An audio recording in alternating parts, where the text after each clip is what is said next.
Adjust the kerning? I'll adjust your kerning with my fist. 3 inches up. Fist of creative fury and awesomeness. I'm gonna adjust this kerning so good it'll be the best part of this entire poster. Do they give awards for kernings? They should. 2 inches down. No, of course they don't give awards for kerning. That's stupid. Stupid, like having to adjust this kerning. I wish this kerning had a face so I could punch it. 1 inch up.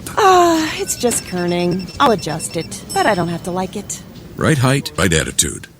Dell Ultra Sharp monitors with adjustable height. Emerson said, "Love of beauty is taste." At Trader Joe's, we think tasting is beautiful, and we taste everything we sell to make sure you love it. This is Matt Sloan of Trader Joe's. Our buyers travel the world in search of great food and drink, bringing their finds back to our tasting panel. And that's where the work really begins. We don't sell anything unless it passes our tasting panel, and we offer only what we feel is extraordinary. So one day we might sample 6 varieties of smoked salmon. The next, Danish cheese, coffee syrup, and cauliflower. Then there are the days when we have to taste ice cream. Really. Trader Joe's Tasting Panel works to deliver great quality at exceptional, everyday prices. The next time you visit, check out our new products and taste for yourself. And remember, we're eating our weight in brie to bring you something new and delicious every day. Thanks for listening. I knew my baby girl had a fever, so I took her temperature using our Exergen temporal scanner, which was recommended to me by my pediatrician. It gave me an accurate reading with a quick swipe across her forehead. Mommy, Daddy, I think I'm sick. No, honey, your sister's the sick one. You're fine. But I just took my own temperature, and it's the same as hers. You took your own temperature? Wow, it's 100 degrees. It looks like both of you need some rest, thanks to our easy-to-use temporal scanner. Exergen is caring for your family. Juice, Mom. Juice. Mommy, why are we going to the store? Mom, I want juice. Mom. Juice. Mom. Your child will have different needs at different stages of life, and that includes the car seat. See, car crashes are a leading killer of children ages 1 to 13. Protect your child's future at every stage of life. Go to safercar.gov/the right seat. A message from the National Highway Traffic Safety Administration and the Ad Council. You are listening to Sports Radio America. Sports. Anytime, anywhere.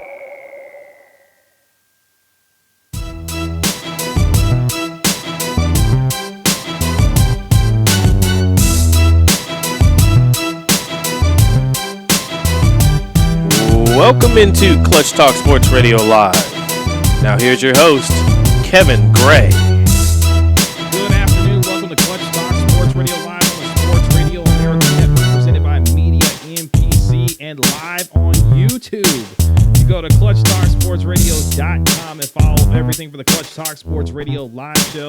And the Clutch Talk Sports Radio phone line is 888-444-0570. That's 888-444-0570. That is the Clutch Talk Sports Radio phone line if you want to get at me today during our show. If you don't catch anything live with us, make sure you download and subscribe to our free podcast, available on Apple Podcasts or anywhere you get your podcast for free. Just search the words Clutch Talk Sports Radio and you can listen to our show anytime on demand by downloading our podcast. Just search the words Clutch Talk Sports Radio. Good afternoon to everyone joining us live today on the Clutch Talk Sports Radio live show, live on the Sports Radio America Network on sportsradioamerica.com, TuneIn Radio, and the TuneIn app. We are back and better than ever on the Clutch Talk Sports Radio live show. Again, streaming live currently on YouTube. Yes, you can go to youtube.com, just search Clutch Talk Sports Radio, and you can hear our show and see our show currently streaming live for everything for Clutch Talk Sports Radio Live. My producer, Memphis Spence, along for the ride with me today. Memphis, good afternoon to you, sir. Good afternoon to you, my man. I hope the YouTube broadcast feed starts working out, my guy. Yeah, I appreciate that, man. We're tinkering with some things here on Clutch Talk Sports Radio, trying to expand the view for our viewers. So we hope you enjoy the live session currently on YouTube. Tell a friend to come on in, sit back, relax, and enjoy an afternoon of sports talk right here on Clutch Talk Sports Radio Live. Coming up here, in about 17 minutes or so, my man Matt Derrick from Chiefs Digest is going to join us on the show to talk some Kansas City Chiefs football. Preseason NFL action, of course, underway all weekend in the National Football League, including my Dallas Cowboys, who took an L out in San Francisco. We'll talk about that a little bit later on. Also coming up in our show today, Chris Vanini of the Athletic College Football is going to join us on our show to talk all things college football. Hard to believe now we are just a couple of weeks away. And we're also going to talk about when transferring goes wrong. Good afternoon, Tate Martell of the University of Miami, the Miami Hurricanes. We'll talk about that a little bit later on in our show. But Memphis, we've got to start with somebody you know fairly well from your time and you being a fan of the Pittsburgh Steelers. Some dude named Antonio Brown. You ever heard of that guy? Antonio Brown, ever heard of him before? Yeah, about that guy. Antonio Brown, Antonio Brown is in the news again for, the wrong reasons. If you don't know, Hard Knocks is featuring this year the Oakland Raiders as they play their final season in Oakland this year before they move on to Las Vegas, Nevada to play their football starting there next year. But one more year in Oakland, and boy, they got a doozy of a season ahead of them. And honestly, it hasn't even got out of training camp yet with things already starting to be real topsy-turvy, real kind of funny out there for the Oakland Raiders. So Antonio Brown's got this issue, right? He's got this issue with his feet. He's got the cryotherapy, messed up feet, didn't wear the proper footwear, went to a cryotherapy chamber and got his feet all frostbitten and messed up. Now Kev, he probably did that on purpose. Well, he had to do that. It's not like that's the first time he's been to a cryotherapy facility. Got to do that on purpose. I wouldn't know. I don't do the cryotherapy chamber type stuff. I don't do that, so I wouldn't know necessarily. But your man Antonio Brown messed up, cryotherapy chamber, got frostbitten feet, out dealing with that.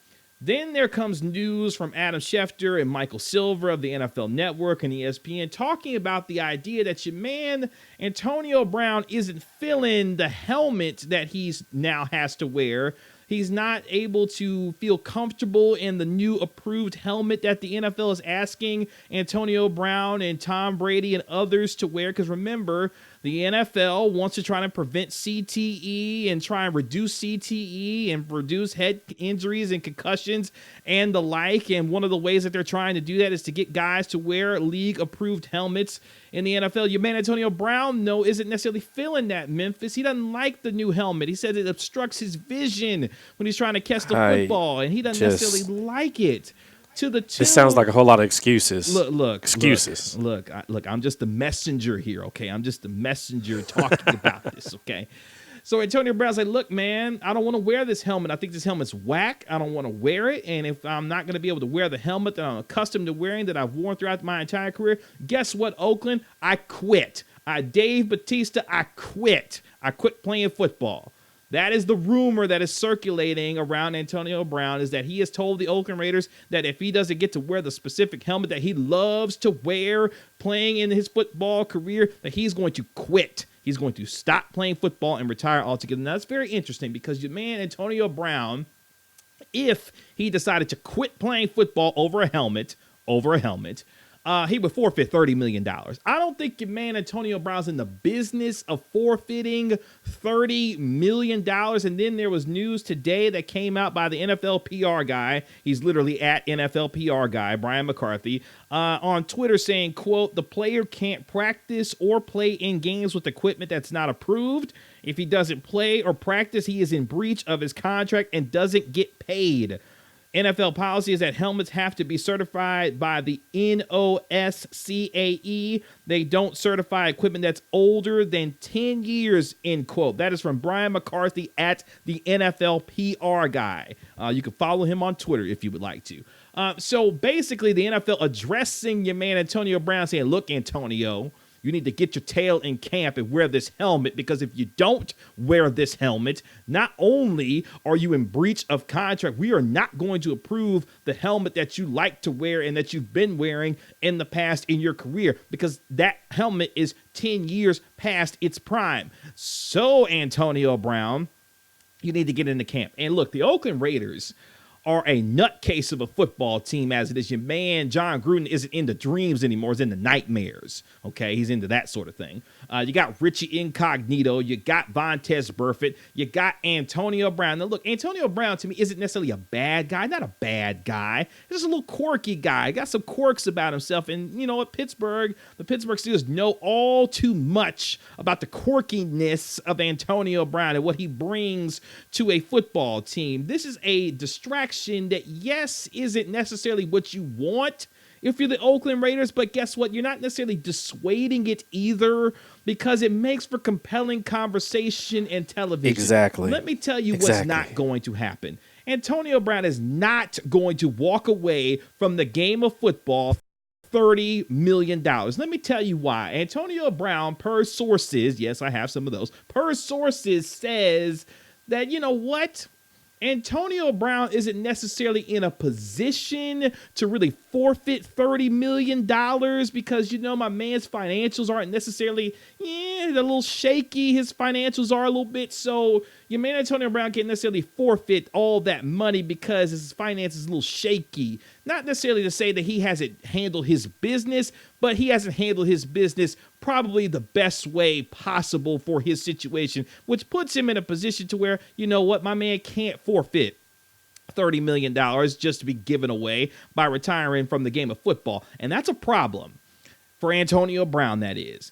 But let me tell you something. This is good drama for the Oakland Raiders. This is good for Hard Knocks. This is good for you and I, because guess what? You and I are talking about. I'm on YouTube talking about this right now. But here's what ultimately needs to happen for the Oakland Raiders. They just want Antonio Brown in camp. They just want him on the field. And as long as he's on the field, week one for the Oakland Raiders. Now, look, Justin Gatlin, the former disgraced Olympic sprinter, he actually had a similar injury to this. And he said it took months for his feet to get together after he went into a cryotherapy chamber and the same frostbitten situation happened to him. So while we hope Antonio Brown gets onto the football field soon for the Oakland Raiders, it may be a while before you see your man Antonio Brown trying to make up that $19 million salary, you know, this year, that $30 million guaranteed, however much money he's going to be paid over the next 3 seasons. For GM Mike Mayock, for the head coach and John Gruden, this isn't necessarily ideal. This is a very important season for the Oakland Raiders, if you're an Oakland Raider fan, that is, because you have a team that has got a bunch of characters in a division with the Kansas City Chiefs, the Denver Broncos, and the Los Angeles Chargers. A lot of folks thinking that the Los Angeles Chargers might have an opportunity to get to the Super Bowl. I don't know how good the Oakland Raiders are going to be, but what they are going to be, nonetheless, is compelling television on the screen all season long. And part of that is because of Antonio Brown being on the field whenever he gets on the field.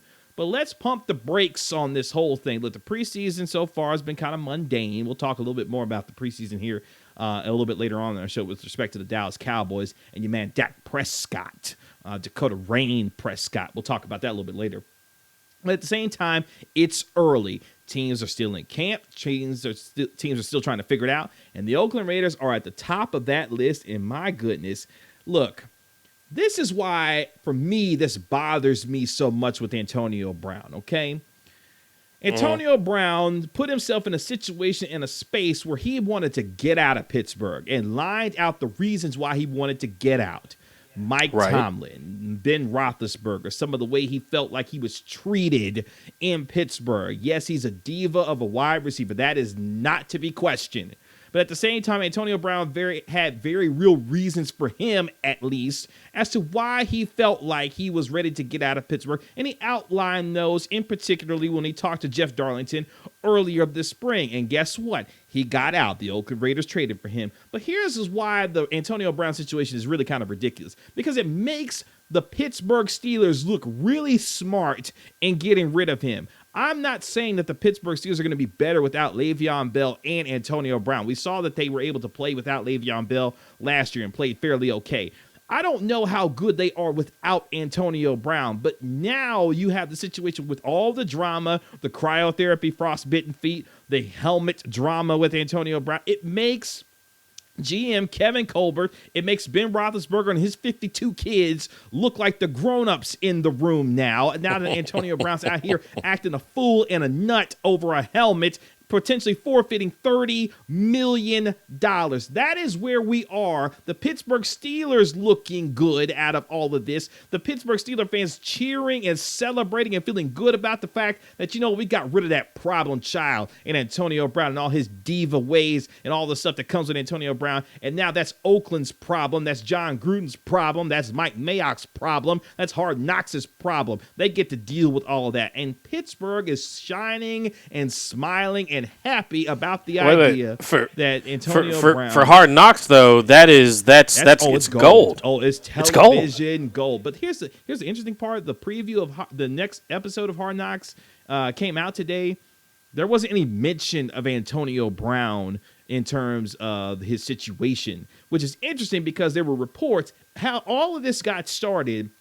There was an initial report that Antonio Brown had gone missing, that he went MIA on the Oakland Raiders. Right. Oakland was like, wait, no, we know where he is. We've got television crews around him 24/7. Like, we know where Antonio Brown is. And now the information started to come out about the helmet situation, which apparently, according to Mike Silver, has been a problem all camp long. Ever since he got to Napa in terms of training camp, this has been a problem all training camp long. So this has been an issue. But at the same time, listen, what Antonio Brown is not going to do, and apparently your man Orenthal, James Simpson, feels this way also if you subscribe to his Twitter, which I do not. But he makes a point. He does make a valid point, which is Antonio Brown is not forfeiting $30 million because who is Kev? Nobody's giving up $30 million for a helmet. No, there's nobody in the NFL giving that up. Nobody's doing that. And look, Antonio Brown may be a little bit of a nutcase, but he's not stupid either.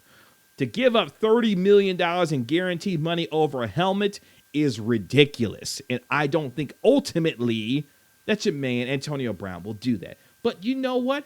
Who knows? Guys have quit for less. And you'll never know what's going through a guy's head. And that's one thing we've come to learn about Antonio Brown throughout all of this over the last 12 to 18 months. There's a lot going on up in that head of Antonio Brown, whether you like him or you don't, or whether you feel one way about him or another. There's a lot of stuff going on up there in Antonio Brown's head. So the question is, can he pull it together long enough to A, find a helmet that works for him, and 2, once he gets onto the field, put everything behind him that has distracted this team so far with his cryotherapy, frostbitten feet, to a helmet that he doesn't necessarily want to wear, to building the chemistry with Derek Carr, who's going into a really important season for him, and this receiving core to put him and Antonio Brown on the same page, not to mention John Gruden trying to move this thing forward as they get ready to move toward Las Vegas as far as their football future is concerned. So there's a whole lot going on here for the Oakland Raiders, Antonio Brown, and what is to come for them going forward. If they don't get this figured out, the drama that continues to surround this football team will grow and will serve as a unwanted, unwarranted distraction, full of distractions already on this football team that don't necessarily need to be highlighted. See Richie Incognito if you need any more about that. But at the same time, look, man, Antonio Brown, like I said, not the brightest color in the coloring box, but at the same time, he's not stupid. They'll figure it out. He'll figure it out. He'll find a helmet that works for him, and more importantly, hopefully for his feet, get his feet together so he can get on the football field, because he's their best offensive player.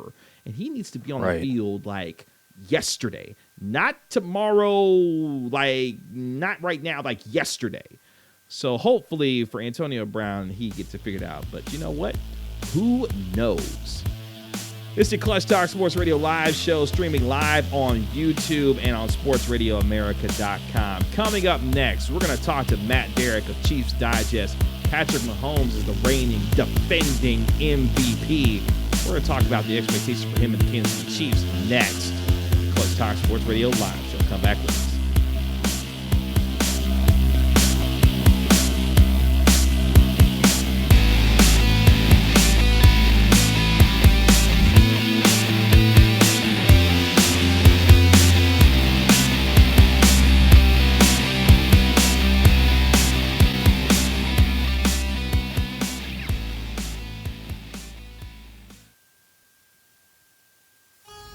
Josephine seems to be coming along on the half court. Indeed. Did I tell you the Viscount got a new powdered wig and fainting couch? Yes. Yes, you did. He put the couch in the parlor, if I'm not mistaken. Indeed. Do you need a new powdered wig? No, thank you. This one is fairly new. Unless you find it wanting in some way. No, it's nice. Thank you. 19th century Victorian life was boring. It only seems interesting because we watch literary adaptations and everything else on DirecTV. Get 45,000 shows and movies. Get DirecTV. More for your period drama thing. That's our thing. Requires subscription to DirecTV's top-tier premier programming package. Other packages have fewer titles. Restrictions apply. Visit DirecTV.com. Snickers presents 3 p.m. Brainstorms. World-changing ideas that unfortunately were conceived during the hungriest time of day. Like this one from June 1992. I think we should redo all airport bathrooms. Okay. Let's start by replacing the toilet flushers with laser sensors. We got those? Well, flushers have worked fine for 100 years, but lasers sound fun. What if they don't work? How about we add a really tiny button impossible to find? Ooh, you know what? Or we could startle people with sudden random flushes. There you go. Let's do both. What else? Replace all the paper towels with fans? Smart. Yes, that'll save energy. No, because I think they should run 10 minutes longer than necessary and have the heat and force of a jet engine. Fun. Love jets. What about sinks? Let's give them non-functioning sensors. Non-functioning, okay. But then no one can wash their hands. Right. And then they waste our hot air drying their hands. They'll just leave. I love it. Change every airport bathroom on Earth. Yeah. I like that. Thanks. Don't brainstorm hungry. Reminder from your friends at Snickers. Blood orange, you funky. Blood orange, you fresh. Blood orange, you zesty. Blood orange, you the best. Febreze now has blood orange. From the kitchen to the car. You can clean away stinks with a fresh twist. It don't matter where you are. Let's try it. Funky. Febreze, you fresh. Let's try it. Zesty. Blood orange and spritz. Breathe happy Febreze.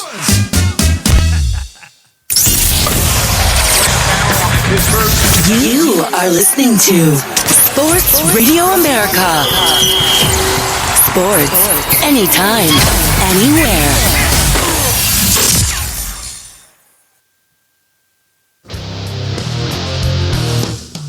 Welcome back in the Clutch Talk Sports Radio Live on Sports Radio America Network, presented by Media APC. Go to www.mediaapc.com and download the app on your iOS and Android device to get your mobile press conference on Media MPC. Follow the Clutch Talk Sports Radio Live show all over social media on Twitter, Facebook, and Instagram at Sports Radio. You can see our show currently streaming live on YouTube. Go to youtube.com/Clutch Talk Sports Radio, and you can watch our show currently streaming live on YouTube. Please subscribe to our YouTube channel today. We are live on the Sports Radio American Network, TuneIn Radio, and the TuneIn. Thank you to all those joining us live today on the Clutch Talk Sports Radio live show. If you don't catch anything live with us, make sure you download and subscribe to our free podcast available on Apple Podcasts. Anywhere you get your podcast for free, just search the words Clutch Talk Sports Radio. My producer, Mr. Spencer Lyons, will arrive with me today on our show right here on Clutch Talk Sports Radio on the Sports Radio America Network, TuneIn Radio, and the TuneIn app. We are joined on the Clutch Talk Sports Radio phone line by my next guest, covering all things for the Kansas City Chiefs of Chiefs Digest. Real good guy. I got a chance to meet him earlier this year at the NFL Regional Scouting Combine out in my hometown of Kansas City, Missouri. His name is Matt Derrick. Matt, good afternoon to you, sir. Good afternoon to you too, Kevin. Good to catch up with you again. We had a good time that day. We did have a great time that weekend. I appreciate you taking a few minutes with me. I know things are a little bit more busy for you these days, so I appreciate you taking a few minutes out of your time today to join us on the Clutch Talk Sports Radio live show. Matt, let's just jump right in. The Kansas City Chiefs obviously were one win away from reaching the Super Bowl this past season and obviously have the reigning, defending MVP of the NFL in one Patrick Mahomes. For you, What have been your observations of this team throughout camp so far as they continue now to look to take that next step in making the Super Bowl this year, unlike last season? Well, probably the thing that people are asked about the most, and it certainly stands out the most too, is just this offense. They've certainly picked up, it seems like, where they left off last year. You saw that in the first preseason game. Number one offense goes out there, just pretty much stomps down the field, races in, puts it in for a touchdown, and calls it a night. They've been very efficient, very effective in training camp. It's there's a few new wrinkles, but Patrick Mahomes basically is doing Patrick Mahomes things. If there's anybody that can get better, this kid might be the one to do it. I mean, it's an incredible season last year, but he looks like he hasn't missed a beat. The question about this defense, though, team is going to be on the defensive side, though. And you do see a difference. I mean, maybe it's a little bit of just having a new defensive coordinator. You got Steve Spagnuolo coming in. Guys feel like that they have to impress people. But it's certainly some of the guys they brought in, like Frank Clark, Tyrann Mathieu. These are, 100% go, practice hard every day kind of guys. And that's a little bit different here when you had some veterans with this team the last few years that maybe didn't practice every day, needed some time off. Now you don't have that, and this defense looks like it's got a little bit more energy. And however far this team goes, if they're able to make that final, one more step to get to the Super Bowl, it's going to be because the defense made some big strides this year. And we're talking with Matt Derrick of Chiefs Digest today on the Clutch Talk Sports Radio Live Show, talking all things Kansas City Chief football as we are, of course, in the middle of the NFL's preseason. Let's stick with that defense. Like you said, Steve Spagnuolo taking over as a defensive coordinator. What is going to be his MO for this team, looking to be more aggressive on the defensive end going into this year that will allow this team to potentially get over the hump moving forward? Well, the one thing they're certainly trying to instill on this team is just aggression. I mean, they want this team to be tougher.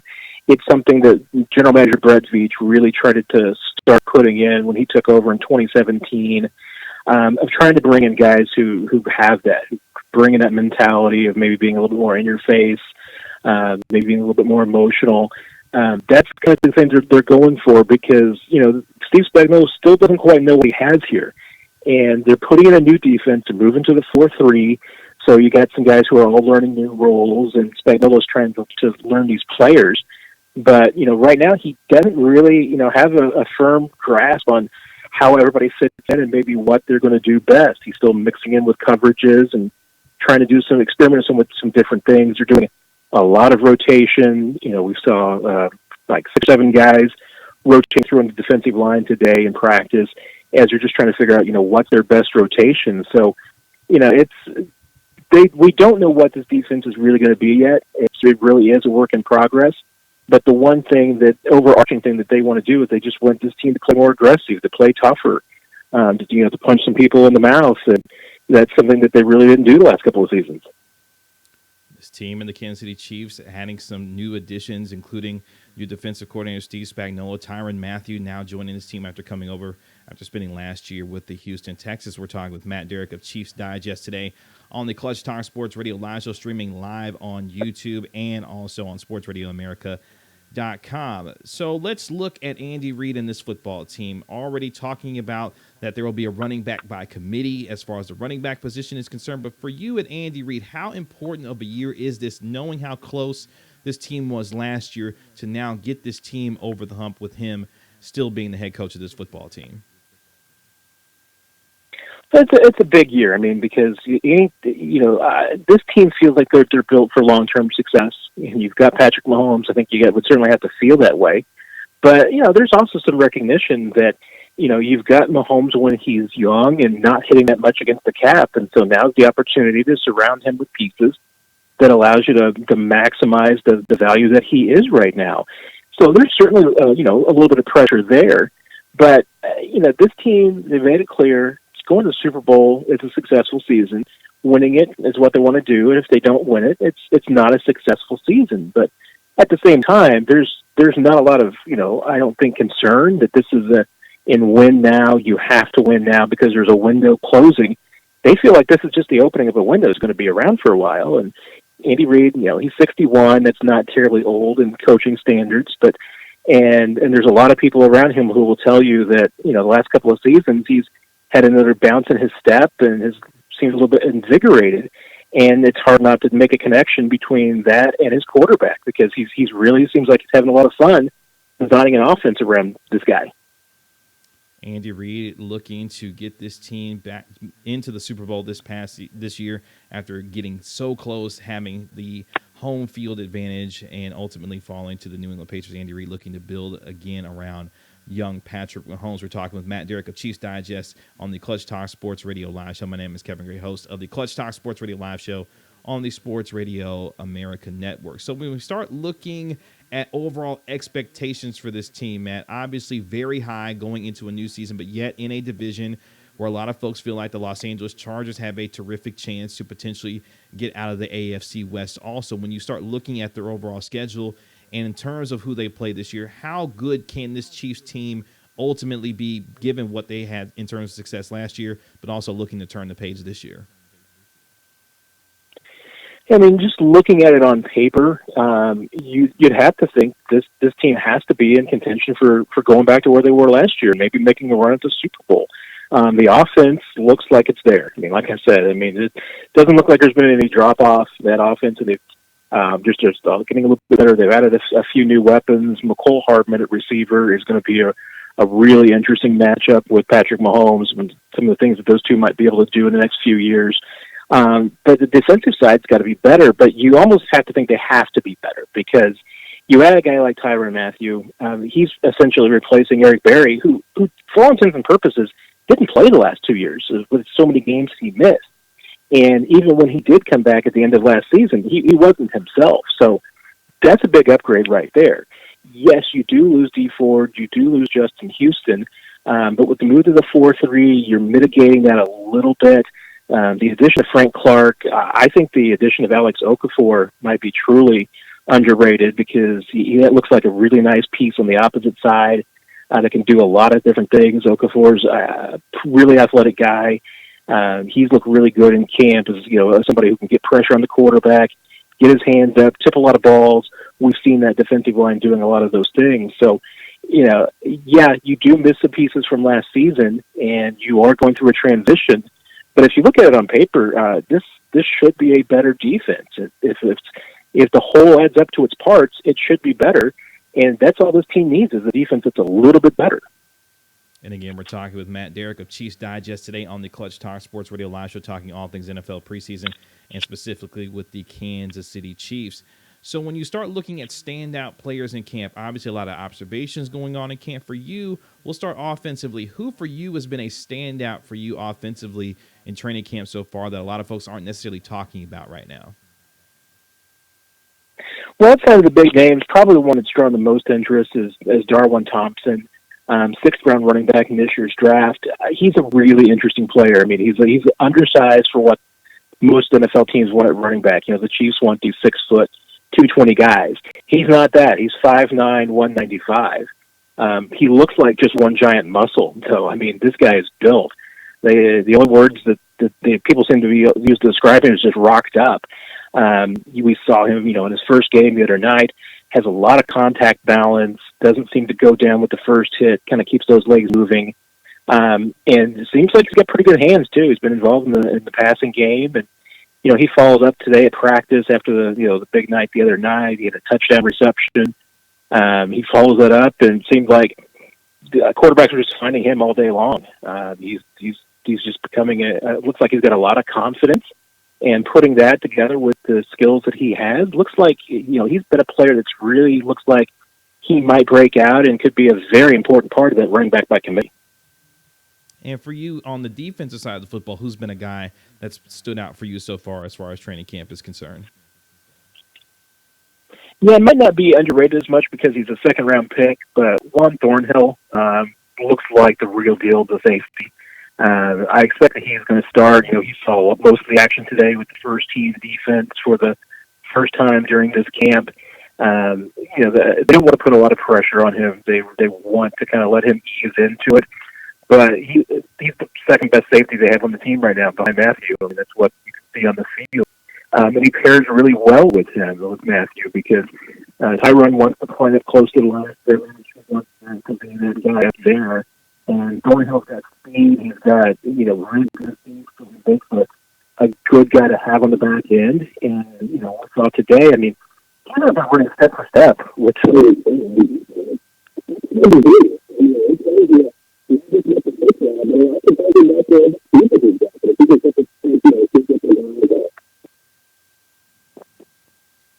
And again, we're talking with Matt Derrick of Chiefs Digest on the Clutch Talk Sports Radio live show. We apologize if you had any technical difficulties hearing that last answer from Matt there. Matt, obviously, as we get ready to let you get out of here today on the Clutch Talk Sports Radio live show, for you, what are your overall expectations for this team for the entire season, given what you've seen in terms of what you saw in camp so far, but most importantly, how capable this team is given the success? What is going to be successful for you based on your observations of this team moving forward? Yeah, this team has a tough schedule. It's not the first schedule. You've got a great team in New England. We got the coach on there too. This team is really tough early. You say you're going to play into your hands. This team has been a first last 2 years. Big player, I think, is very quick. You can move a little bit, but after that, and you move up a little bit. He really does his offense, and he's just like a steering game. So he's probably in pretty good shape. Facing a tough part of your schedule early on, like 2 road games, and then you get the playoff team from the Arrowhead.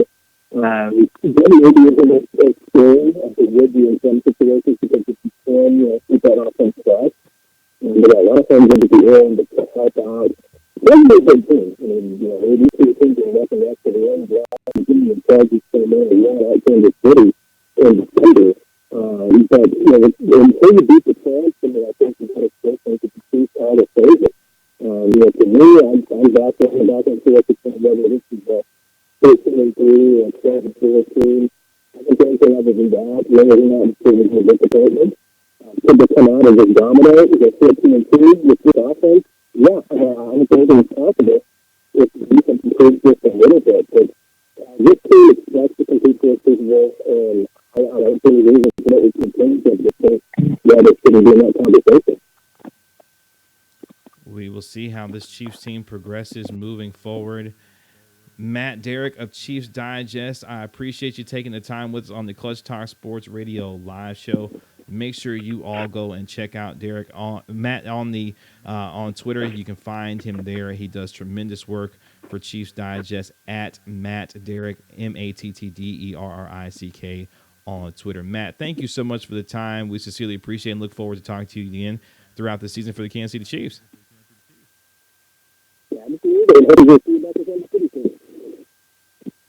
Thank you so much. And again, that was Matt Derrick of Chiefs Digest. We apologize if you had any technical difficulties during the last portion of his interview there. Not sure what happened to the sound there, but at the same time, we appreciate Matt taking the time with us and joining us on the Clutch Talk Sports Radio live show right here on the Sports Radio America Network, TuneIn Radio, and the TuneIn app, currently streaming on YouTube. Memphis, you still there with us, right? Oh yeah. It sounded like you know how when you hold your phone a certain way, it might get caught up in your shirt or something. Yeah, it sounded like a little bit of that. Yeah. Well, Matt gave us some tremendous stuff with respect to the Kansas City Chiefs. Obviously, an amazing season that the Chiefs are anticipating with respect to league defending MVP Patrick Mahomes, the Madden cover boy for the Kansas City Chiefs this year. And it's going to be a really interesting year for this Kansas City Chiefs team to see if they can get back to at least to the AFC Championship game. This is the Clutch Talk Sports Radio live show on the Sports Radio America Network, TuneIn Radio, and the TuneIn. I think it's to everyone joining us live today, not only on sportsradioamerica.com, but also streaming live on YouTube. We've got some breaking news coming up next, and it fits perfectly with our next segment. Did Dak Prescott, in fact, turn down $30 million? I'll have that answer for you next on the CT Sports Radio live show, streaming live on YouTube. Come back next for more Clutch Talk Sports Radio live. We'll be right back.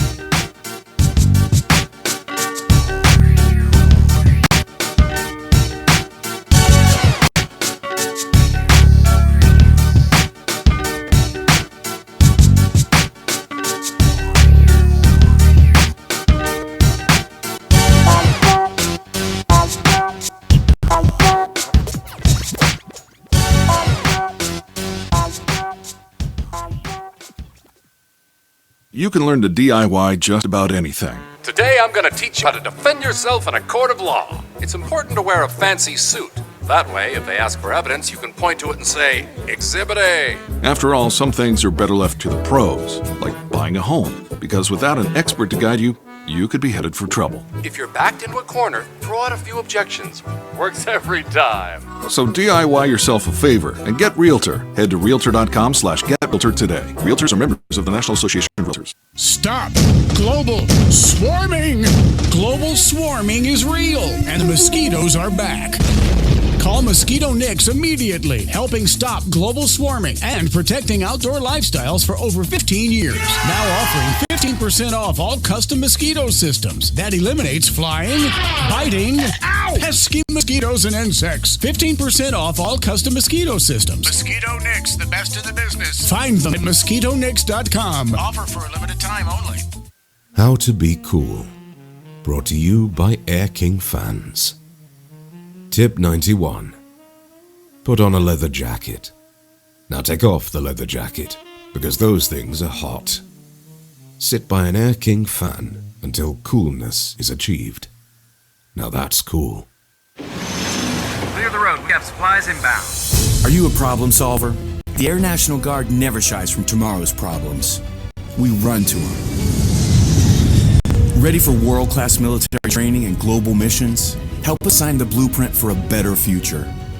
Serve close to home and build the life you want with the Air National Guard. Visit us at goang.com or call us at 1-800-TOGO-ANG. You're listening to Sports Radio America.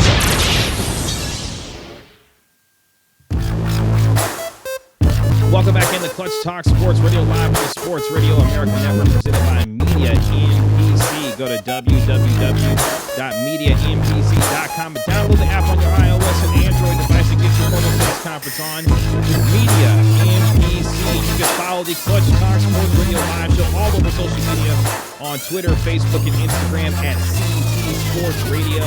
And don't forget to download and subscribe to our free podcast available on Apple Podcasts and anywhere you get your podcast for free. Just search the words Clutch Talk Sports Radio. We are live not only on TuneIn Radio and the TuneIn app, but we are currently live on YouTube. Go to youtube.com/Clutch Talk Sports Radio. Make sure you subscribe to our channel, and you can watch us currently live right now on YouTube. So you can access us via the radio, internet radio, and also currently live as I'm looking at you right now on YouTube. So I appreciate y'all joining in this afternoon on the Clutch Talk Sports Radio live show. My producer, Memphis Spence, along for the ride with me today. And Memphis, we've got some news coming up here in a few seconds about a guy that we were already about to talk about. My girl, Jane Slater, everybody's girl these days. With respect to the Dallas Cowboys and everything that goes on with the Dallas Cowboys. Breaking some news with respect to your man Dak Prescott. Now, let's preface this by talking about this first, okay? Dak Prescott, Ezekiel Elliott, who's still not in camp, Amari Cooper, all looking for brand new contracts, okay? The Dallas Cowboys lost 19-7 over the weekend to the San Francisco 49ers out there in Santa Clara. But the news, of course, Ezekiel Elliott still not in camp yet. And then there was reports over the weekend that your man Dakota Rain Prescott declined a $30 million a year contract offer from Stephen and Jerry Jones. And Jane Slater of the NFL Network confirms that Dakota Rain Prescott, entering the final year of his contract, did in fact turn down a $30 million a year contract from the Dallas Cowboys. Now, here's what Dak is looking for. Here is the number. Don't get so caught up in the number. Just listen to what I'm about to tell you. Memphis, your man, Dak Prescott, Dakota Rain Prescott, 32 wins in his first 3 seasons for the Dallas Cowboys. Pro Bowler for a couple of years, AP Offensive Rookie of the Year. Your man, Dak Prescott, wants $40 million per season. $40 million. Now, wait a minute. Yes, Dak Prescott, according to Jane Slater of the NFL Network, wants $40 million per. Dak Prescott's not going to get $40 million per season, okay? It's going to be, it's going to be more in the $34 to $35 million range if it gets done, according to Jane Slater of the NFL Network. Now, here's important context around this. My man Patrick Walker of CBS Sports, friend of this show, friend outside of the show, wrote a tremendous article talking about why there's more that meets the eye than Dak Prescott simply turning down $30 million. Now, let's back up for a second. Russell Wilson reset the QB market earlier this year, right? $140 million from the Seattle Seahawks, $107 million guaranteed from the Seattle Seahawks, okay? Then your man Carson Wentz got a brand new deal from the Philadelphia Eagles. Now, here's where Dak Prescott fits into this, okay? Dak Prescott, for all intents and purposes, has accomplished much more than your man Carson Wentz. Yes, Carson Wentz has a Super Bowl ring, but he wasn't the man that delivered that Super Bowl ring. It was your man Nick Foles, who's the starting quarterback for the Jacksonville Jaguars. So when you start looking at the numbers, when you start looking at where Dakota Rain Prescott was drafted, a 4th-round selection, of course, Carson Wentz, the former number 2 overall pick in the same draft as your man Dakota Rain Prescott, Dak Prescott has accomplished much more in the NFL. As I mentioned, 32 wins in his first 3 seasons, a couple of Pro Bowls, AP Offensive Rookie of the Year. Dak Prescott has accomplished a significant amount, much more than your man Carson Wentz. Yes, Carson Wentz, if he doesn't get hurt, potentially wins the MVP during that Super Bowl year. But guess what? He tore his ACL. Really hasn't been able to stay healthy consistently enough for the Philadelphia Eagles to give the kind of productivity that your man Dak Prescott, Dakota Rain Prescott, has put on the football field for the Dallas Cowboys. So the numbers don't necessarily look. The numbers in a vacuum. Mo Cheese, what's up? Good to see you here in our YouTube live chat room this afternoon. Look, the numbers in a vacuum for Dak Prescott, the market value for Dak Prescott says that he's a $30+ million quarterback. That is in a vacuum. If you're someone on the outside looking in, does Dak Prescott deserve to be a $30+ million a year quarterback? Probably not. But what we're talking about is the numbers and the market value that a quarterback in today's NFL deserves to get. And guess what, folks? That number is 30 million plus, and it's a little bit better than Carson Wentz and a little bit less than your man Matt Ryan and a little bit less than, of course, than your man Aaron Rodgers or Carson Wentz. Yes, Mo Cheese, Dak said he wants $40 million. That's a negotiating tactic. It's a negotiating ploy. Let's back up for a second. I don't want folks to get caught up in the numbers. There's a game being played here, a game of cat and mouse, a game of chicken being played by Dak Prescott and by Jerry and Stephen Jones. Look, Dak Prescott didn't sign CAA, his agency, to come in here and negotiate a quote-unquote hometown discount. That's not what's going to happen here, folks, with Dakota Rain Prescott. That's not going to happen here, okay? Dak knows what he's worth based on the market that the QBs are getting paid today, and that is well over $30 million. I've even said, look, $33 million will probably get it done. Jane Slater talking about 34 to 35. That's not necessarily out of the realm of possibility. So for Jerry and Stephen Jones, what they've got to get through their heads, and Jerry Jones snapping those old crinkly fingers of his, he's got to understand this. This is what time it is in the NFL.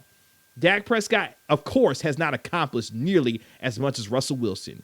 But guess what? He has accomplished more. He's accomplished more than Carson Wentz, which is But here's the thing, Kevin. Russell Wilson's getting but $35 million is what Russell Wilson's contract is worth. How is Dak Prescott asking for 40? I mean, it just seems a little bit too arrogant for a guy that's never been to the NFC Championship game yet. Look, when you shoot for the moon, sometimes you're going to land on the stars, and he's shooting for the moon. And guess what? I have no problem with that. Look, if you're going to go there, look, if you're Dak Prescott, you have to approach these negotiations from this standpoint. You've accomplished significantly a lot more than some of the guys that are getting paid more than him. Hello, That's Matthew true. Stafford. That is a Jimmy prime Garoppolo. example. Jimmy Garoppolo. Matthew Stafford. Exactly. There's plenty of guys that Dak Prescott has accomplished a whole lot more than that you would say, look, based on the numbers, based on the accomplishments, based on the accolades, Dak Prescott should be getting paid more than Matthew Stafford, should be getting paid more than Jimmy Garoppolo, should be getting paid more than Carson Wentz, should be getting paid a whole heck of a lot more than Kirk Cousins. That's where we are with Dak Prescott and his negotiation and the mindset that he's coming from. And I don't necessarily have a problem with that. Don't get caught up in the idea that the Dallas Cowboys don't have enough money to pay all these dudes. The Dallas Cowboys have the money to pay all of these guys. The question is, what numbers will get it done for Dak Prescott, for Amari Cooper, and of course, Ezekiel Elliott, to me, who's the most important out of all those three to get paid first anyway. You've heard my thoughts. If you go to our YouTube channel, you've seen my thoughts about Ezekiel Elliott and why I think he should continue to hold out to get the money that he thinks he deserves and become the highest paid running back in the NFL.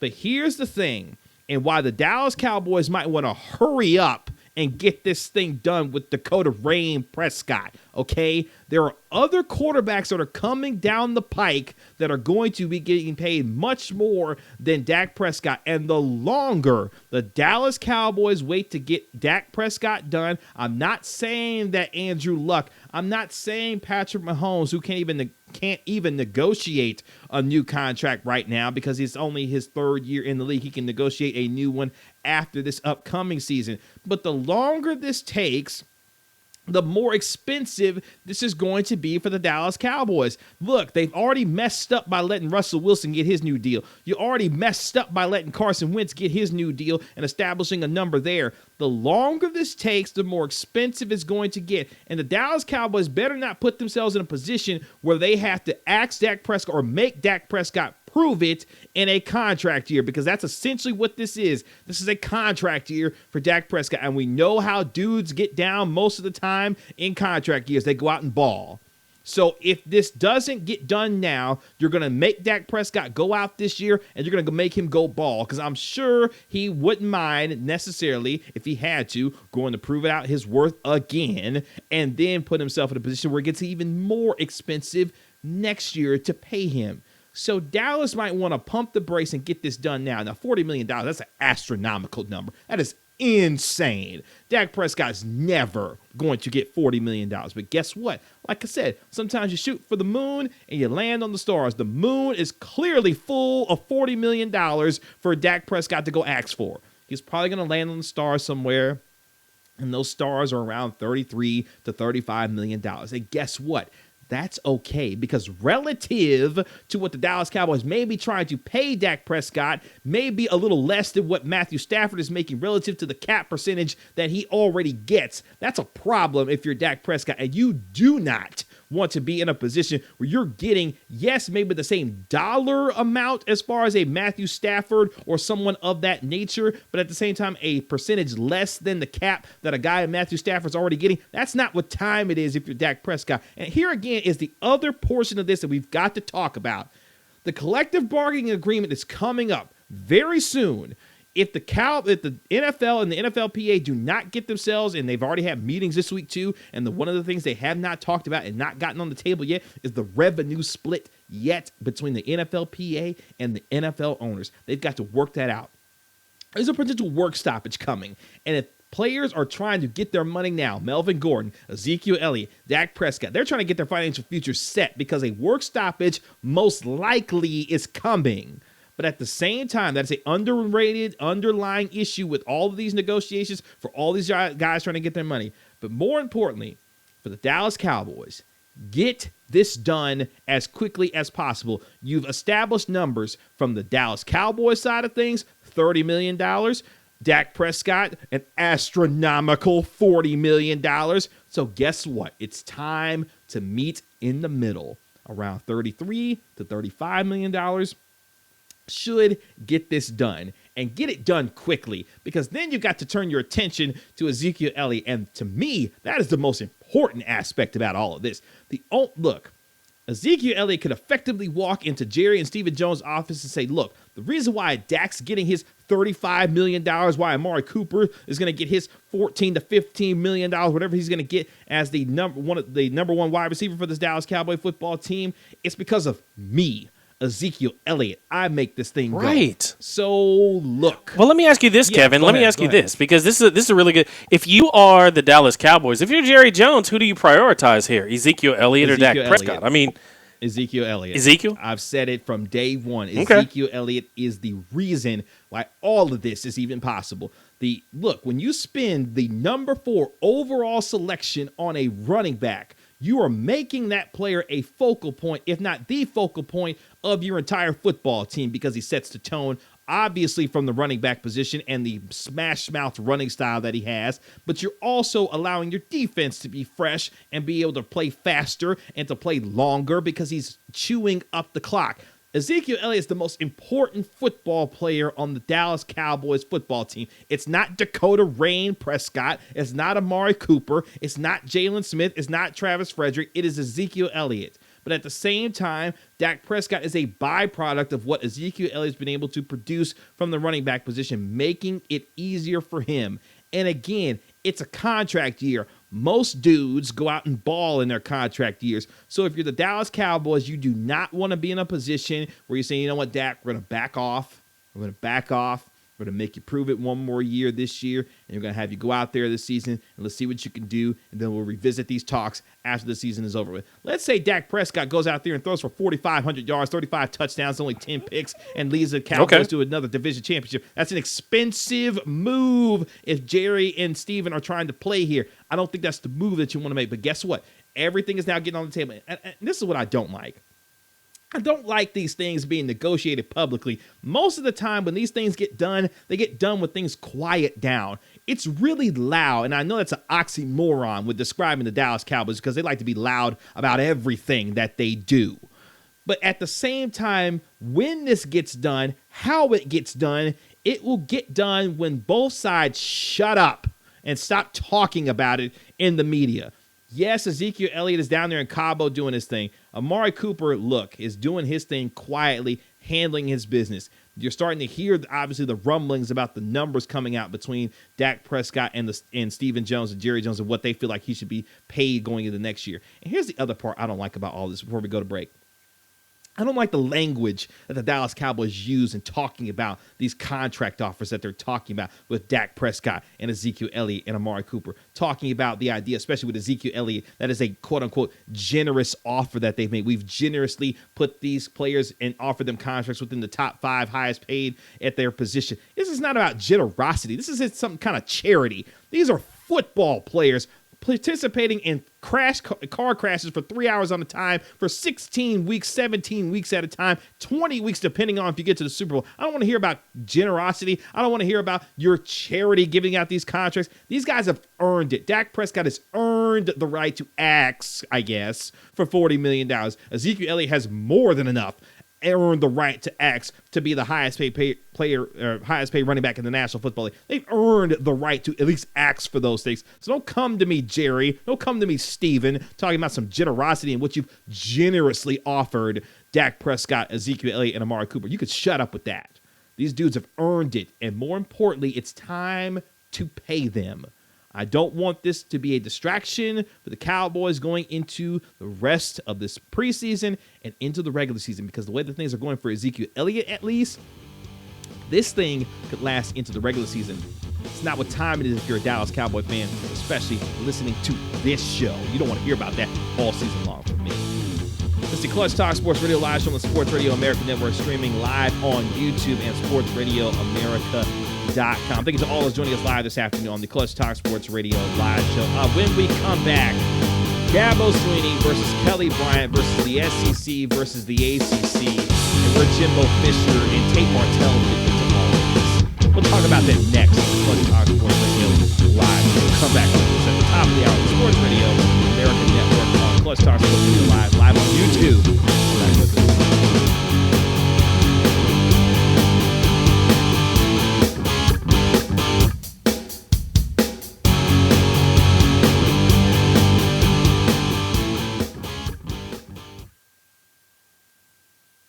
firefighter Raphael Porriette for Firehouse Subs.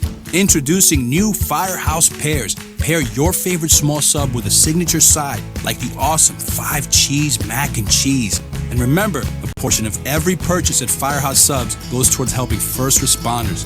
Firehouse Subs. Enjoy more subs, save more lives. Participating locations only, Firehouse Subs will donate a minimum of $1 million in 2019 to the Firehouse Subs Public Safety Foundation by donating 0.11% of every purchase. And I would make my poor mom look under my bed every night with a flashlight just to make sure there were no monsters there. Oh, it was spiders for me. I am still afraid of the little suckers. Oh, yeah, nothing like a good spider invasion nightmare. Yeah, I am like so afraid of hackers who are going to steal my data from one of my sites. I mean, it's like crazy, right? Dude, that's a very real thing. Yeah, you should totally be afraid of that. Yeah. Really? No, Yeah. no, come on. You guys are messing with me, right? No, seriously. Do you have Veracode? Should I? Yeah. Well, but I spent a buttload on security and compliance and, firewalls. Oh, he has firewall. What's going to happen? Oh, not much unless you count the complete breach of your apps. Yeah, dude, you are totally vulnerable at the app layer, no matter what kind of security you have in place everywhere else. Oh, no, I'm a dead man. Well, not really a dead man, just a man with too many backdoors. And too many hackers ready to move in. Yikes, what can I do? Just get Veracode and involve them from development for future projects. For sure. I mean, we have it on all our sites. Yeah, we are totally protected, no matter how deep the threat goes. Okay, I'll do it. Yes. Thank you. Oh, and you know what else I'm afraid of? Monkeys on bicycles. Totally. Monkeys can ride bicycles? Veracode, securing the data that powers your world. The Samson Barbecue Grill is the official grill of backyard fun for you and your Mosquitoes. Whether you're grilling for one or feeding the whole Brood of mosquitoes. our durable and portable grills are perfect for patios, backyards, and Engorged mosquitoes. Don't let mosquitoes ruin the moment. Orkin, home is where the bugs aren't. Tap now for $50 off your first Orkin service with promo code 50OFF. This is Shaquille O'Neal. You know Shaq Diesel, Superman, Big Aristotle, Big Cactus, Big Shamrock. If you're not listening to Sports Radio America, play Shaq Fu.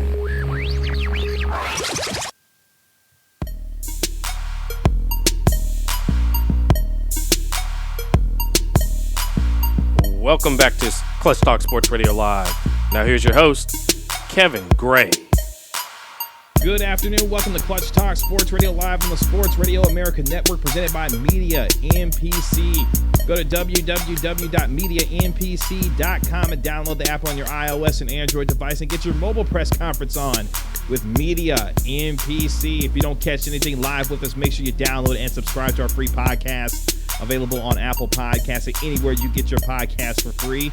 Just search the words Clutch Talk Sports Radio. You can download and subscribe to our free podcast. You can also visit ClutchTalkSportsRadio.com and follow us all over social media on Twitter, Facebook, and Instagram at CT Sports Radio. And you can see our show currently streaming live on YouTube. Go to youtube.com, search Clutch Talk Sports Radio, and you can watch us currently streaming our show live right now on YouTube. Please subscribe to our YouTube channel today for Clutch Talk Sports Radio. Thank you to all those joining us live today, not only on TuneIn Radio, the TuneIn app, and also on SportsRadioAmerica.com. My producer, Memphis, spends along for the ride with me today on the Clutch Talk Sports Radio live show. Memphis checking out our YouTube show, streaming live. Said it looked good. So, I've always told folks I got a face for radio, but you know what? I decided to show this little face on YouTube. So hopefully you guys can see it. It looks good as I can see basically on what I am watching in front of me. So college football, it's back. It's coming up here in about 18 minutes or so. My man Chris Vanini of the Athletic, National College Football reporter for the Athletic College Football, is going to join us on the show to preview this upcoming season. But some news is being made across college football. We're going to talk about the NCAA a little bit later on in the show also with respect to your man Rich Paul and how he punked out the NCAA earlier today. But yeah, college football is coming back. And guess what? When transferring goes wrong, Congratulations, Tate Martell. You are the star of that new show when transferring goes wrong. Your man Tate Martell, if you remember Tate Martell was at The Ohio State University, and he decided to leave. He decided to leave and go transfer to the University of Miami. Apparently, for your man Tate Martell, that didn't work out so much, because Tate Martell didn't win the starting quarterback job for Manny Diaz and the Miami Hurricanes. I believe Jonathan Williams is his name, won the starting job as the Miami Hurricane quarterback going into this year. So when transferring goes wrong, starring Tate Martell is the newest program starring in college football this year. Look, I get it. These dudes want to have a chance to go play and go play immediately. Justin Fields, the reason why this is a big deal. Tate Martell left The Ohio State University because your man Justin Fields left the University of Georgia to go transfer to The Ohio State University, and it looked like once your man Justin Fields got there, he was going to be inserted as the starting quarterback for The Ohio State University, with Ryan Day, of course, taking over for Urban Meyer, and it looks. Well, here's the thing, Kevin. Yeah. I mean, the Ryan Day was going to open this up to competition. I mean, Tate Martell could have been at least the backup at Ohio State, if not won that job, but he didn't want to do that. He goes to Miami. Yeah, exactly. Yeah. That's my point. Not competing. He didn't want to compete, and then he found himself going to Miami. Messing around with IG models and all this other stuff, and he's like, "I'm gonna go compete for the job in Miami." Guess what? Manny Diaz was like, "Nah, you didn't earn this job either."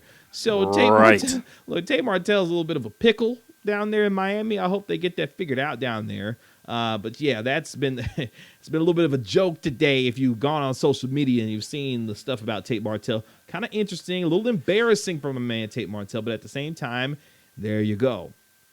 But Jaron Williams is a fantastic quarterback. He didn't get beat out by like some has been. Yeah. Oh no, he's good. He's good. I've laid my eyes on him up in Georgia while he. It's funny because him, Trevor Lawrence, Justin Fields, and there was another cat up there in Georgia that I took a look at, and they were all top 10 quarterbacks in the nation in high school. So he's not Jaron Williams is not like some sort of run of the mill quarterback. He's one of the guys that actually could get into the NFL, find himself in the NFL here in a couple of years. Well, nonetheless, Tate Martell won't be one of those guys, clearly, because he can't even win the starting job in Miami. It's a really interesting time for Miami, too. Manny Diaz taking over for that program. Used to be defensive coordinator there. Took the job, I think it was at Temple.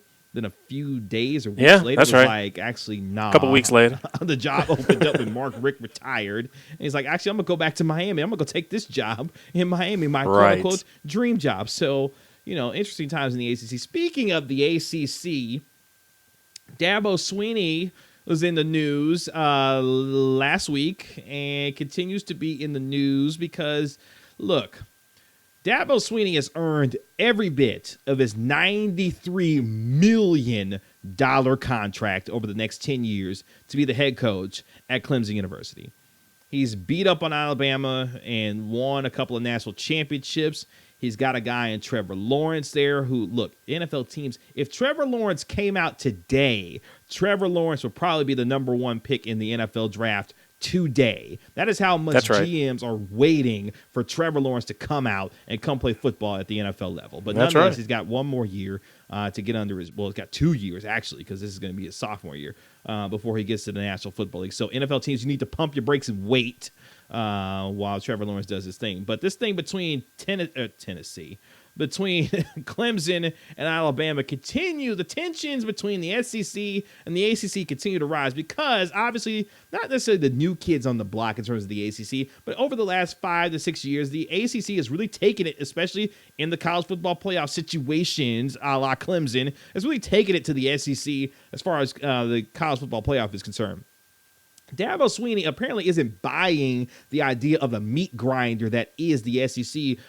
I'm paraphrasing here. Basically, he said, you know what, this SEC thing, this whole meat grinder, this whole tough schedule thing, I'm not buying that. I'm not buying the fact that Alabama was tired by the time they got to us, and that's why they got the beat down from us in the national championship game. Dabo Swinney's not buying that. Then you got your man Jimbo Fisher weighing in on the whole situation with Texas A&M. Now, look, Texas A&M is going to be a problem. I know folks down here in Texas are excited about Texas A&M. They brought in a top 5 recruiting class this past season, and folks are loving what's about to happen in College Station. If Jimbo Fisher gets the most out of this recruiting class and going forward, obviously, that he believes that he's going to get. Jimbo, look, this is why College Station, Texas A&M brought Jimbo Fisher in.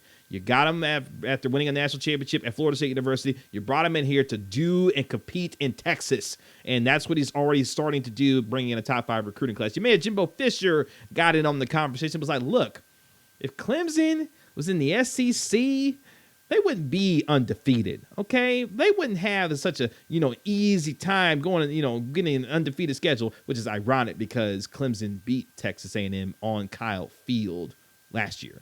But nonetheless, it's true.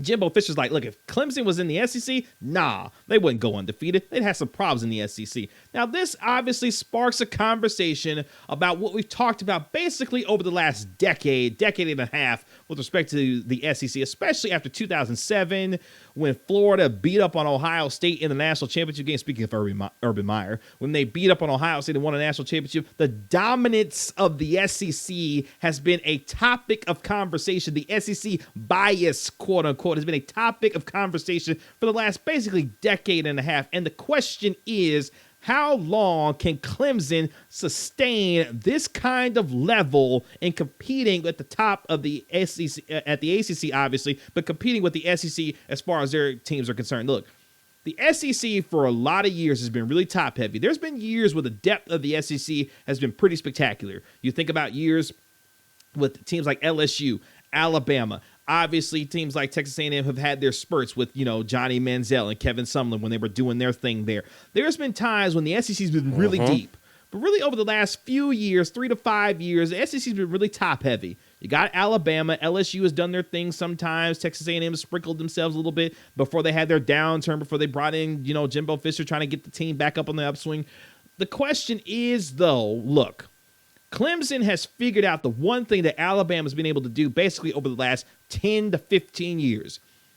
Clemson's second 11 is as good as anybody's starting 11 on both offense and defense in the country. This is about resources. And what the SEC has been able to do over the last 15 years is dominate the resources that come to their schools and their institutions in the SEC. The SEC, from a talent standpoint, has been the best conference in the last 15 years. There have been times when, yes, the Big Ten has had spurts, when the ACC has had spurts. You had, Jameis Winston winning a national championship with Florida State. But what the SEC has been able to dominate for the last 15 years is the talent level that comes through their institutions. Because, look, you're talking about Georgia. You're talking about Florida. You're talking about Alabama. You're talking about LSU. Obviously, Texas A&M recently. Even Arkansas, at times, they had some pretty good football teams. Not necessarily anything that would compete at the top. Even Auburn, Cam Newton, a Heisman Trophy winner and a national champion. The SEC has dominated from a talent standpoint. So when you have the conversation with Dabo Swinney and the ACC, the question is, can they be as good consistently over time as the SEC has been over the last 15 years? And that is what Dabo Swinney, as the ambassador of the ACC, with the dominant national champion Clemson Tigers, who I believe are favored to win another national championship, especially given how good Trevor Lawrence should get in year number 2. The question is, how long can the ACC sustain this kind of level of play, especially from its top tier teams? Because when you start looking at the depth of the ACC and the depth of the SEC, that's when the conversation starts to separate a little bit. So I don't have a problem. Look, I don't have a problem with Dabo Swinney trying to put on for the ACC. I don't have a problem with Jimbo Fisher trying to put on for the SEC, especially as a guy who's new to this particular conference, still relatively new to this particular conference. But at the same time, this is what's going to happen. Here's what I could tell you. Clemson and Alabama are not going anywhere. So this debate between the ACC and the SEC and how good both conferences are, whether it be at the top, the middle, or throughout the entire conferences, both of their conferences, that conversation is going to happen for a long time, especially as these teams continue to succeed, especially in the case of Clemson. These teams, as far as like the Miami Hurricanes, the Florida State Seminoles, all these teams in the SEC who are looking to try and get a piece of what Clemson has got, they've got to rise up because of how dominant Clemson has been. The SEC has been beating up on each other for years. And look, I've been one of the ones that over the years, look, I get how dominant the SEC is. My Missouri Tigers are in the SEC, and we've seen at times my Missouri Tigers struggle. Obviously, they've got a guy in Kelly Bryant who they hope will turn things around, obviously. But at the same time, the SEC has been deep, and they've been deep for a long time. And yes, there is SEC bias. Not some. There is SEC bias, okay? Yeah. Case in point, Georgia.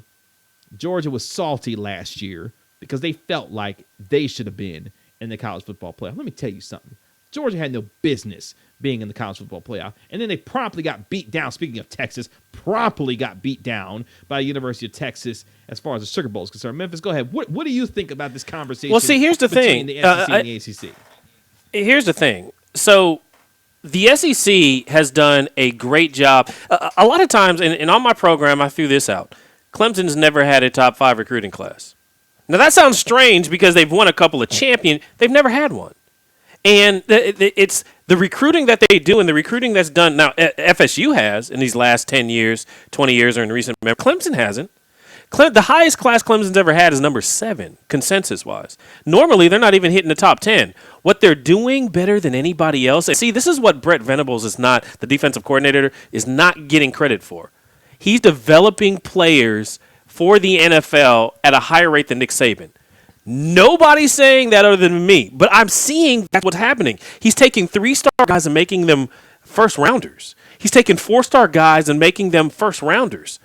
I mean, it's not that hard to get a 5-star defensive tackle into the NFL. It is hard to get a 3 and or low 4-star defensive tackle into the NFL, and Brent Venables is doing that time after time after time. As a matter of fact, I'll say this. The ACC honestly is better at developing talent than the SEC. There are a whole lot of guys that come in. If you actually start looking at, the last 10 years of recruiting, just the last 10 years, and look at how many teams, like, Tennessee's been in the top, has had a couple of top 5 recruiting classes in the last 10 years. Clemson's never had one. Think about the development, though, of those kids and where they go. Yes, they get into the SEC. Where are they going, though? Tennessee's not putting as many guys into the NFL these days as a Clemson. Really, neither. I mean, FSU's still putting guys into the NFL at a higher clip than Tennessee, even though Tennessee seems to be beating them out in recruiting in some years. It's kind of amazing when you start looking at how guys are getting developed, because there are a couple of things going on here. The SEC is still the recruiting champion. I'd say the ACC is development champion. The ACC and the Big 12 are developing stars at a astronomical rate. Some of these guys are coming in. There's some 2- and 3-star guys that are getting into the NFL from those conferences, whereas the Big 10 and the SEC, you better be ranked high if you plan on getting there, because outside of Michigan and outside of Michigan State, even Ohio State lately has had trouble getting some of their 4- and 5-star guys into the NFL, and that's not... that's something that you normally don't see. So I'd say this. I think that Dabo's right in terms of, I wouldn't necessarily say just because you see like the talent going into the SEC doesn't mean when they meet on the field that they're not equal. And I think that there's a lot of equality in between those two conferences right now, even though the SEC seems to be more talented. Yeah, and Mo Cheese in our YouTube live chat room says, boo, he's a Georgia fan. So he has a particular feeling based on Dabo Sweeney's comments. We'll see how Georgia performs this year, though. They've got a big year ahead of them. But regardless, the college football season is here. I'm excited about this year's college football season. A lot of folks really aren't, because they feel like the end is inevitable. Thanos is inevitable. Thanos being Clemson and Alabama. What would have been part 5 this year if they meet in the national championship game? They've met, obviously in a few national championship games, and then obviously, what if Alabama doesn't get there? If Clemson gets there but not Alabama, would you be entertained? Well, I mean, of course. I mean, I would be entertained. Yeah. I mean, I just think the inevitable is going to happen. Tua Tagovailoa is going to be a Heisman Trophy candidate. Nick Saban is angry, I'm sure. Look, the Alabama Crimson Tide are the Yankees of college football. When they don't win a championship, it is like Armageddon. And the Yankees haven't won a championship in 10 years. I can only imagine what a year-to-year basis like being an Alabama Crimson Tide fan is. I bet that's unbearable. We'll see. This is the Clutch Talk Sports Radio live show, live on the Sports Radio America Network and also streaming live on YouTube. Coming up next, Chris Vanini of the Athletic College Football joins me next to preview this year's college football season and maybe talk a little WWE after SummerSlam last night. Next on Clutch Talk Sports Radio Live. We'll be right back.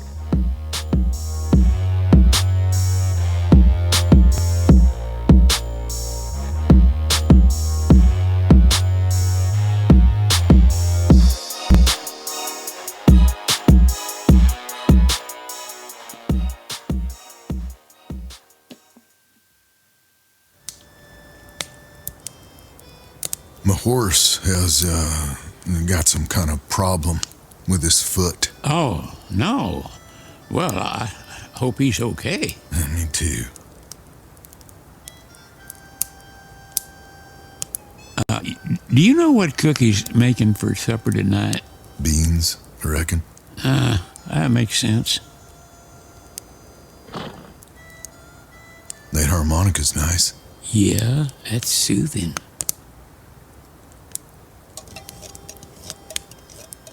Oh, I'm thinking about getting a new hat. I think you should. Cowboy times were boring. They only seem interesting because we watch westerns and everything else on DirecTV. Get 45,000 shows and movies. Get DirecTV. More for your old movies thing. That's our thing. Requires subscription to DirecTV's top-tier premier programming package. Other packages have fewer titles. Restrictions apply. Visit DirecTV.com.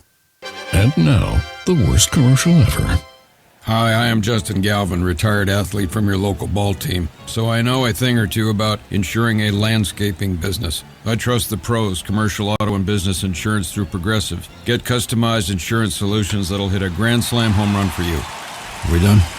A totally mailed-in celebrity endorsement. Awful. Whereas commercial auto and business insurance through Progressive is anything but. Visit ProgressiveCommercial.com to quote today.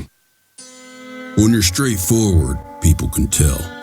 When you're doing an ad for Old Spice Cooling with Mint Body Wash, you should probably mention it. Old Spice Cooling with Mint Body Wash. Now Walmart.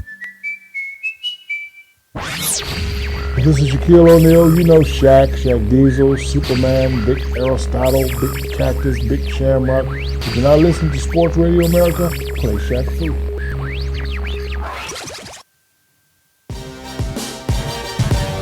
Welcome back into Clutch Talk Sports Radio live on the Sports Radio America Network, presented by Media NBC. Go to www.medianbc.com and get your mobile press conference on by downloading the app on your iOS and Android device with Media NBC. You're currently live on SportsRadioAmerica.com, TuneIn Radio, and the TuneIn app, and also currently streaming live on YouTube. Go to YouTube.com and search Clutch Talk Sports Radio, and so streaming live right now on YouTube.com. You can follow the Clutch Talk Sports Radio live show all over social media on Twitter, Facebook, Instagram, and CT Sports Radio. And visit ClutchTalkSportsRadio.com. ClutchTalkSportsRadio.com for everything for the CT Sports Radio live show. My producer, Memphis Spence, along for the ride with me today on our show. Coming up here in just a few moments, Chris Vanini of the Athletic College Football is going to join us on our show to talk all things college football ahead of the 2019 college football season. And here to talk more about the college football season, maybe a little SummerSlam after last night out there in Toronto, Ontario, Canada. He is a national college football writer for The Athletic. Good enough to join us on the Clutch Talk Sports Radio live show. His name is Chris Vanini. Chris, good afternoon to you, sir. Hey, thanks for having me. Hey, thank you so much for taking the time with us today on the Clutch Talk Sports Radio live show. Before we jump into college football, I got to ask you, you're a WWE guy. What did you think of Brock Lesnar versus Seth Rollins in the Universal Championship match last night? I thought it was a great match. Brock always delivers in big matches, and Seth is solid as always. And it was nice to see Brock lose clean in a long match, and hopefully moving forward we can get Brock in more situations where he's maybe not around the title, and we can just kind of enjoy him for what he is instead of always having to worry about what it means to have him where he is. Because he's always been a very, very talented pro wrestler, just doesn't love to do it all the time. So let's get some more Brock in some different situations moving forward. I'm looking forward to it.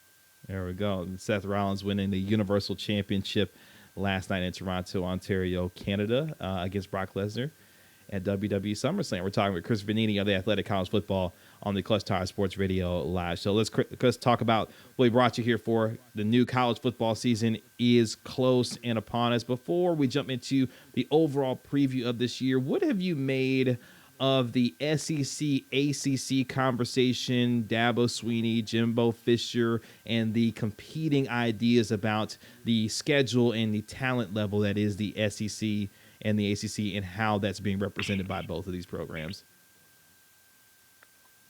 Well, I mean, the SEC is obviously the most talented league in college football. It has been for a decade now. All you have to do is look at, where the recruiting rankings are looking, where the NFL draft picks are coming from. And it's obviously come from the SEC. Clemson is in the ACC, but they're in South Carolina, which is in kind of SEC territory a bit. And Clemson's roster is such a step above everybody else in the ACC. I know a couple of years ago we thought the ACC might have been the best league in college football, but on average, year in and year out, it's going to be the SEC. And Clemson is one of the few teams outside of that league that annually has a roster talent-wise that can stack up. And again, we're talking with Chris Vanini of the Athletic College Football today on the Clutch Talk Sports Radio live show. As we go into this upcoming season, obviously Clemson and Alabama sit at the top of college football. Clemson, of course, coming off of a dominant national championship performance. How good can Clemson be, and can they be as dominant as they were a season ago, now with Trevor Lawrence going into his first full year as starter for this football team? Well, I know midway through last year, even going into late in the season, we wondered if Alabama could end up as the best team ever, just based on the numbers that they were putting up offensively, defensively, the dominating wins week in and week out. And then they obviously get rolled in the championship game by Clemson, and all of a sudden Clemson has a case to make as a 15-0 national champion as maybe being one of the best ever. And so now you come into this season where Clemson have to replace quite a bit. They lost a lot on the defensive line, for example, but Trevor Lawrence is already looking like a future number one overall pick. He was a freshman last year. Now he's had a year under his belt. He's already played under the bright lights. This guy is, I think, going to take their offense up to an even higher level as they try to maybe fill in some holes elsewhere. But there aren't many. This is a team that's had remarkable consistency with the roster, with coaches over the last 5 years, and there's no reason to think that won't continue. Clemson, if Clemson isn't in the playoff, I would be shocked. Clemson, it seems like all they do is reload these days with respect to their talent and their recruiting classes. They're looking to have another dominant year with Dabo Swinney and Trevor Lawrence at the helm for the quarterback for this football team. We're talking with Chris Vanini of the Athletic College Football today, talking all things previewing the 2019 college football season. As we look at the coaches poll for the top 5, Clemson, Alabama, Georgia, Oklahoma, and Ohio State. Obviously, a very interesting year for Ohio State. Urban Meyer out, Ryan Day in, Justin Fields there also. What are your expectations for this Ohio State program as they move out of the Urban Meyer era and now Ryan Day taking over for this football team? Yeah, I think Ryan Day should do a very good job as a head coach. He's a guy who's been well-respected coaching circles for some time, and when he took over for Urban Meyer being suspended at the beginning of last year, there was already talk about him to be the replacement whenever Urban decided to step down. That obviously happened at the end of last year. But there are a lot of questions, especially at quarterback, was what they've had the last few years, the talent they've had. Dwayne Haskins, really 1 year as a starter and off to the NFL. we don't really know what to make of Justin Fields. We only saw him in a couple of situations with Georgia last year, and it's hard to evaluate much of anything based on that. But, there were struggles. And so how does he come into this new situation with a new, bunch of players? Michigan, I think, was probably the slight favorite to win the Big Ten this year. I know that was the pick by the league's media because they've got some of that stability at quarterback. But I think this should be a pretty wide-open Big Ten. I know last number of years under Urban Meyer, it's really been Ohio State far and ahead of most everybody else, maybe one or two teams up there with them. But I think Ohio State's taking a step back closer to everybody else in the league, and it should make for a pretty interesting Big Ten season. Ohio State with a brand new head coach in Ryan Day after having a successful yet controversial time with Urban Meyer, as he is now obviously in the television booth. We will see in a wide-open Big Ten how Ohio State moves forward. This year we're talking with Chris Vanini of the Athletic College Football, joining us today on the Clutch Talk Sports Radio Live show. My name is Kevin Gray, host of CT Sports Radio Live on the Sports Radio America Network. Chris, a large question that the folks down here in Texas have, and Sam Ehlinger proclaimed it after last year's Sugar Bowl win over Georgia. Is Texas officially back as a power in college football? I think they're back to being hyped up as such. It's been a while since we kind of expected Texas to be like that. But, they had a good finish to the season, and there's obviously a lot of hype coming into this year. But I don't know if I'd consider back until maybe, you make the playoff or something like that. But, Texas is a team that, a lot of people are high on, but I think there are a lot of reasonable questions. They lose quite a bit off of last year's team. They played a number of close games last year against not so great competition. So is the rest of the team around Ehlinger going to take a step up with the program, or is there going to be a step back with the guys that they have to replace? So are they a top 10 team? I get it, but I think there's still a lot we have to see from them. Texas looking to build off of their success last year, putting on a dominant performance in the Sugar Bowl over a Georgia team that was probably interested in doing something else and not being at the Sugar Bowl, but nonetheless, Texas handling their business last year. We're talking with Chris Vanini of the Athletic College Football today on the CT Sports Radio Live show. Chris, who's a team, obviously looking at the preseason going into this new year, that we should be talking about that a lot of folks aren't necessarily talking about right now that could make some noise during this college football season? Now, by making noise, are you talking about an outside shot to make the playoff, or a team that's kind of out of nowhere that could maybe finish in the top 25? Yeah, any team that finishes out that's outside looking in right now that could potentially jump into the college football playoff. I think, I don't know. I'm not sure what to make of the Pac-12 right now. I think they don't have anybody in the top 10.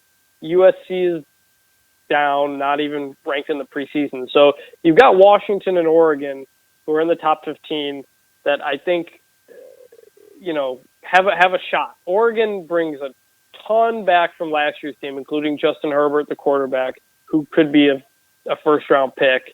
Mario Cristobal's second year in charge of the program. Oregon, I think, is a team many people are thinking can, if they are able to find that next step, can get into the top 10, maybe compete for the college football playoff, because the Pac-12 has been shut out, a bit here.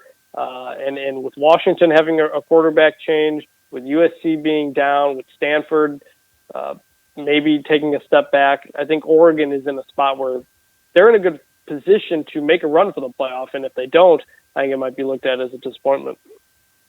The Pac-12 looking to put themselves in position to gain some respect, obviously, with the national powers of the SEC and the ACC maybe potentially making some noise and potentially getting an outside shot of getting in.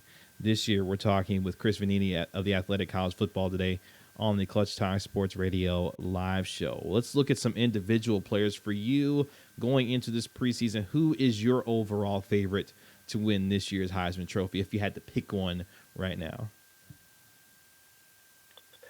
Well, I think Trevor Lawrence at Clemson and then Tua Tagovailoa, the quarterback at Alabama, stand out among everybody else. Tua was the leading Heisman vote getter for much of last season before he got a bit banged up and Kyler Murray came on late to end up winning the award.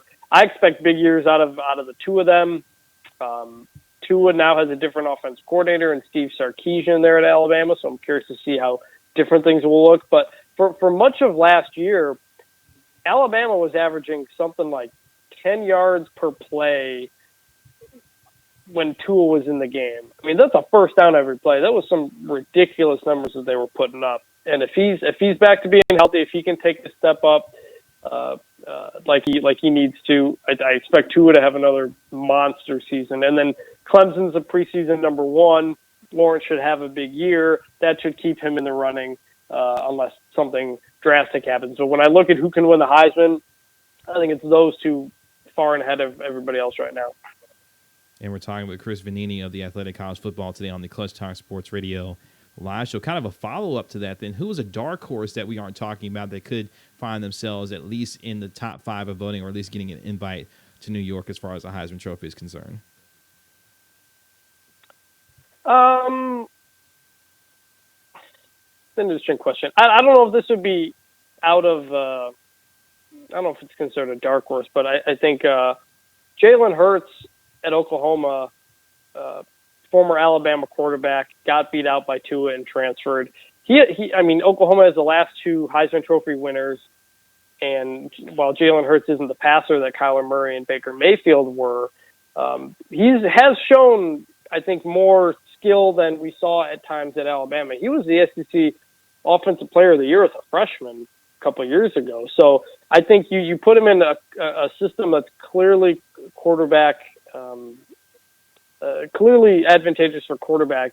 Very curious to see what Jalen Hurts is able to do under Lincoln Riley at Oklahoma, and if he could make a push to make it 3 in a row for the Sooners.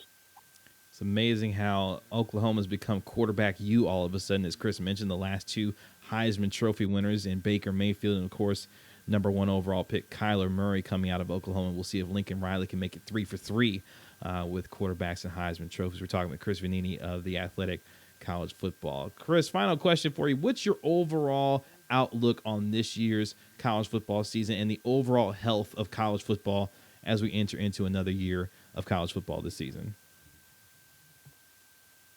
I mean, I think we need the playoff to get a bit more national in terms of the teams involved. You know, when all the attention is on teams from Alabama, Clemson, Georgia, that area in the Southeast, and then you throw Oklahoma in there a little bit. I don't think it's good for the sport. I think you need teams from all over. I think you need the Big Ten in there. I think you need Pac-12 to be pushing it.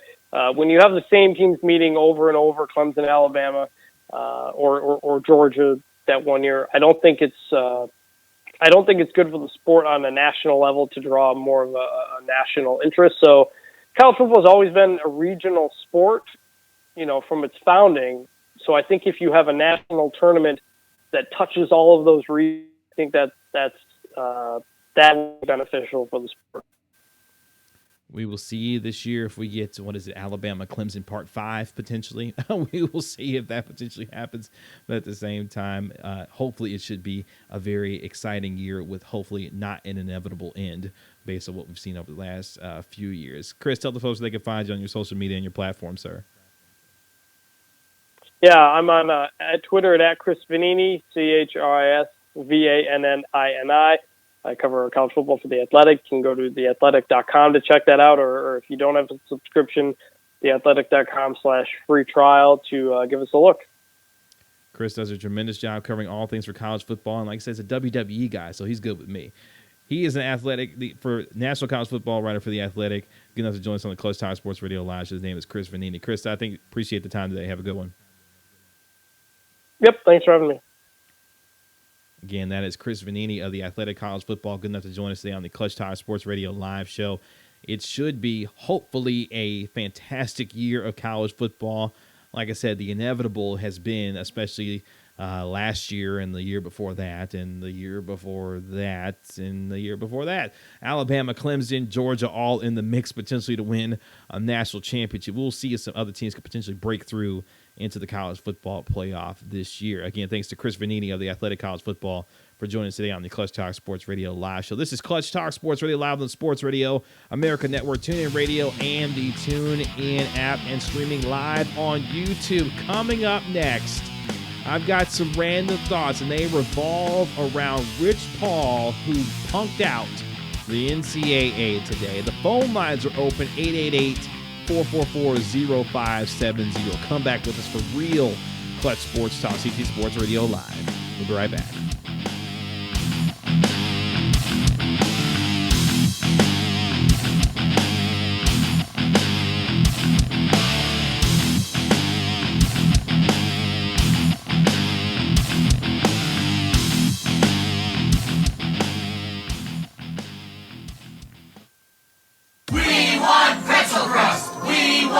Pretzel Crust fans, rejoice because it's back. By popular demand, Little Caesars Large Soft Pretzel Crust Pizza featuring a creamy cheddar cheese sauce, pepperoni, and a 4-cheese blend surrounded by a delicious salted soft pretzel crust for just $6. Hot and ready every day between 4 and 8, and only $6 from the home of Pretzel Crust Pizza, Little Caesars. Pizza at participating locations plus tax.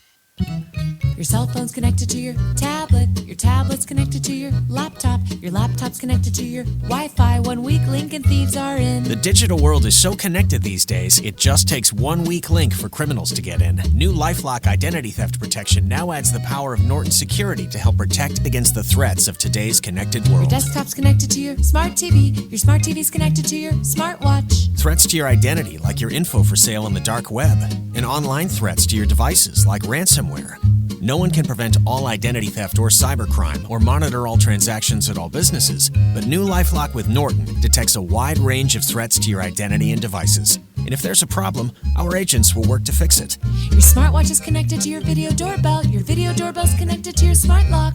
Join now and get an additional 10% off your first year. Go to lifelock.com and enter promo code 100. That's promo code 100. New LifeLock with Norton. More detection, more protection. It's the game everyone's talking about. Shim Sham, a laugh-out-loud adventure for you and your cockroaches. Part board game, part dance-off, Shim Sham is loads of fun for cockroaches of all ages. Just spin the wheel, strike your pose, and get ready for a scurrying cockroach. Don't let roaches ruin the moment. Orkin, home is where the bugs aren't. Tap now for $50 off your first Orkin service. Every day across America, terrible quotes are happening. Parrots are not as smart as they say they are. There's dried fruit because there's no fruit lotion. Pandas seem like the cutest way to die. If dreams are what is to come, let us brace for werewolves. So terrible. But thanks to Safe Auto, you can get a great car insurance quote in just 3 minutes that could save you 25%. Visit safeauto.com today. You're listening to Sports Radio America.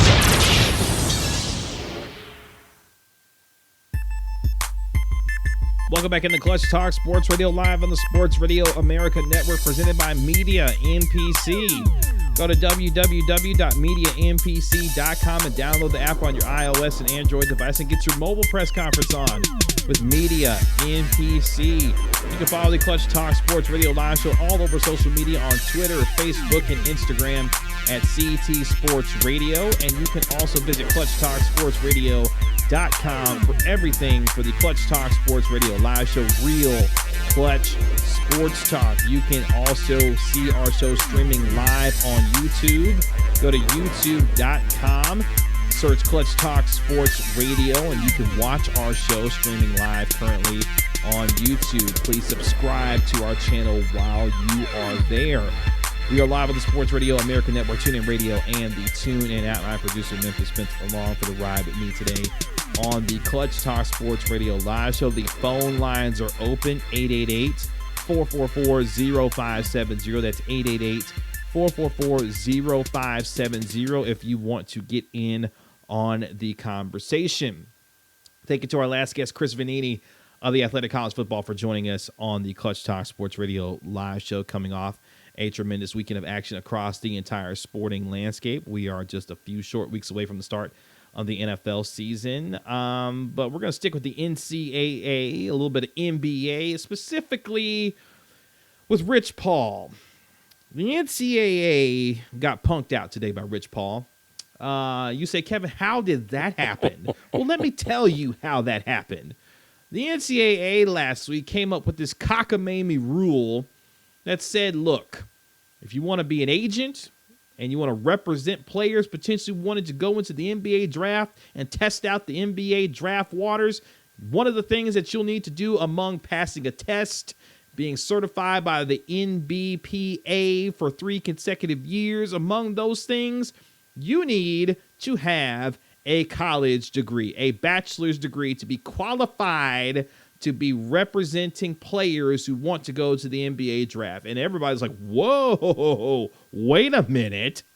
There's a dude who runs one of the most powerful sports agencies in the world, whose clients include LeBron James, who include Anthony Davis, who include Draymond Green, Ben Simmons, and his name is Rich Paul. And guess what? Rich Paul doesn't have a college degree. So are you saying, NCAA, that Rich Paul can't represent clients who potentially want to join Clutch Sports Group in testing the NBA draft waters?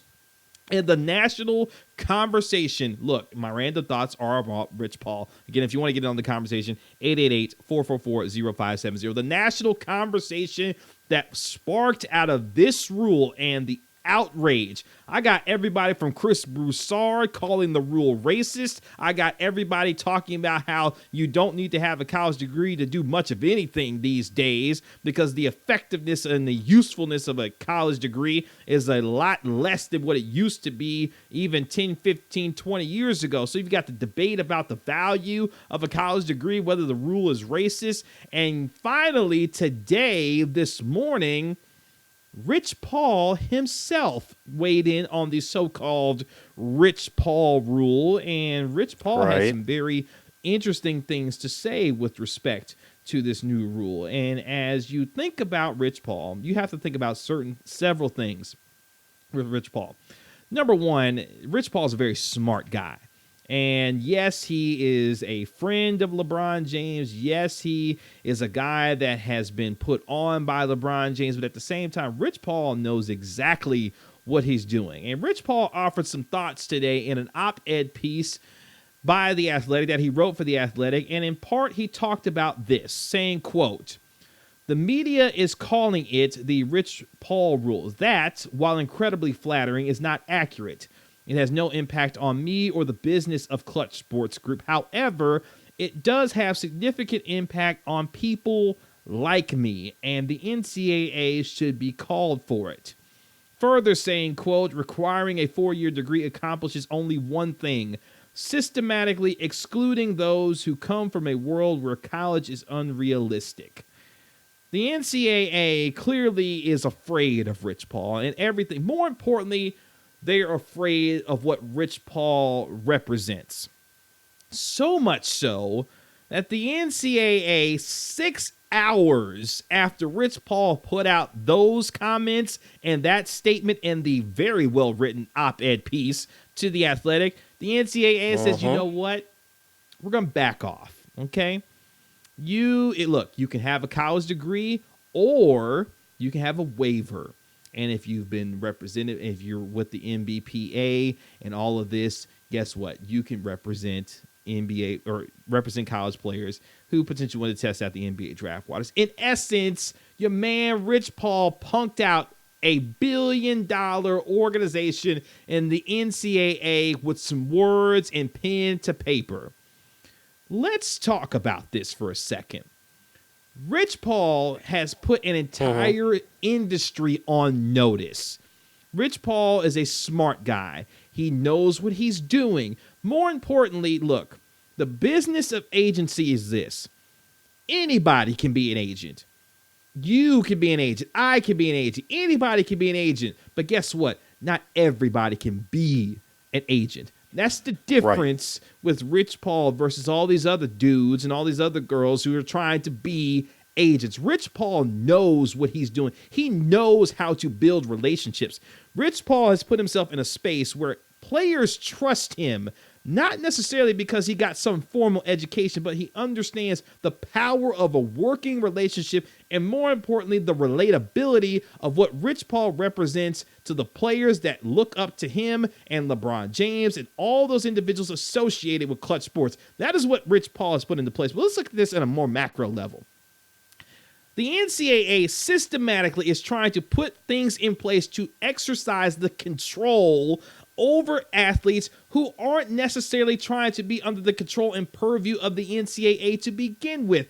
The players that play on the basketball court, the football field, the baseball field, especially those revenue-generating sports, are free labor that the NCAA tries to control at every single turn. And what confuses me about this particular rule before it was changed today was the idea that the NCAA could dictate the terms of an athlete's decision to choose an agent about a professional career that they are trying to embark on by controlling who they can and cannot have represent them, when ironically the players that go on to the NBA or go on to a professional sport don't necessarily have a college degree to be qualified to play in the NBA, in the NFL, in Major League Baseball. It amazes me the hypocrisy of the NCAA in the decision-making and the thought process that they come up with to try and control players based on what they have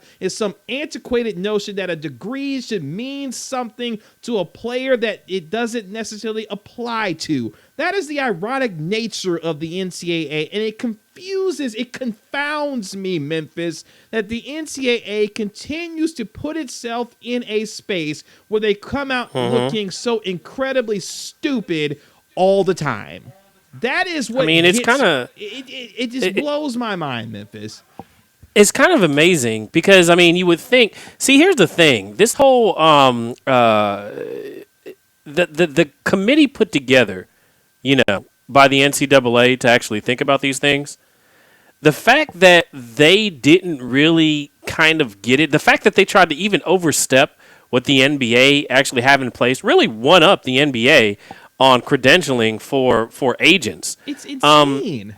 It's amazing because they've never had agents here, and they're trying to literally say, NBA, you're not doing enough with agency. You know what I'm saying? You're not providing enough protection with agency. And the NBA is like, wait a minute, we're the professionals here. Why are you trying to overstep us and the safeguards that we have in place that we've used for years in order to actually have agents for the NBA? Yeah. Why are you trying to step on our toes? It just doesn't make sense. The amount of control that the NCAA tries to wield over these individuals confounds me. Look, on a very macro level, this rule was systematically trying to keep individuals out. The player has the opportunity to decide who is qualified to handle their affairs. Case in point, Kawhi Leonard employs Uncle Dennis. I don't know if Uncle Dennis has a degree. I don't know if Uncle Dennis doesn't have a degree. Guess what? It doesn't matter. Kawhi Leonard trusts Uncle Dennis to run his affairs. Exactly. If a guy decides, if a girl decides that player or agent A can be trusted and represent their affairs accordingly, whether they have a degree or not, that is the decision of the player and the decision of those around them. Look, I understand, I guess, the premise of what the NCAA was trying to do on a couple levels. Number one, the NCAA as an institution preaches to us that they are an organization that promotes the student athlete. Emphasis supposed to be on student, which means a student is supposed to go earn a college degree. So the very idea of a individual representing them who isn't necessarily qualified, quote unquote, without a college degree doesn't jive necessarily with the NCAA. So on that level, in addition to that, Kevin, you got to think about it like this. The NCAA, this is a college degree and or a scholarship is literally the legal tender for the NCAA. That's what they're actually exchanging the services of these students with. If that gets devalued, then people see through the curtain, right? Well, look, the NCAA tries to do this. They try to play to a certain segment of people, a bunch of white people, about the idea of what their institution is trying to represent.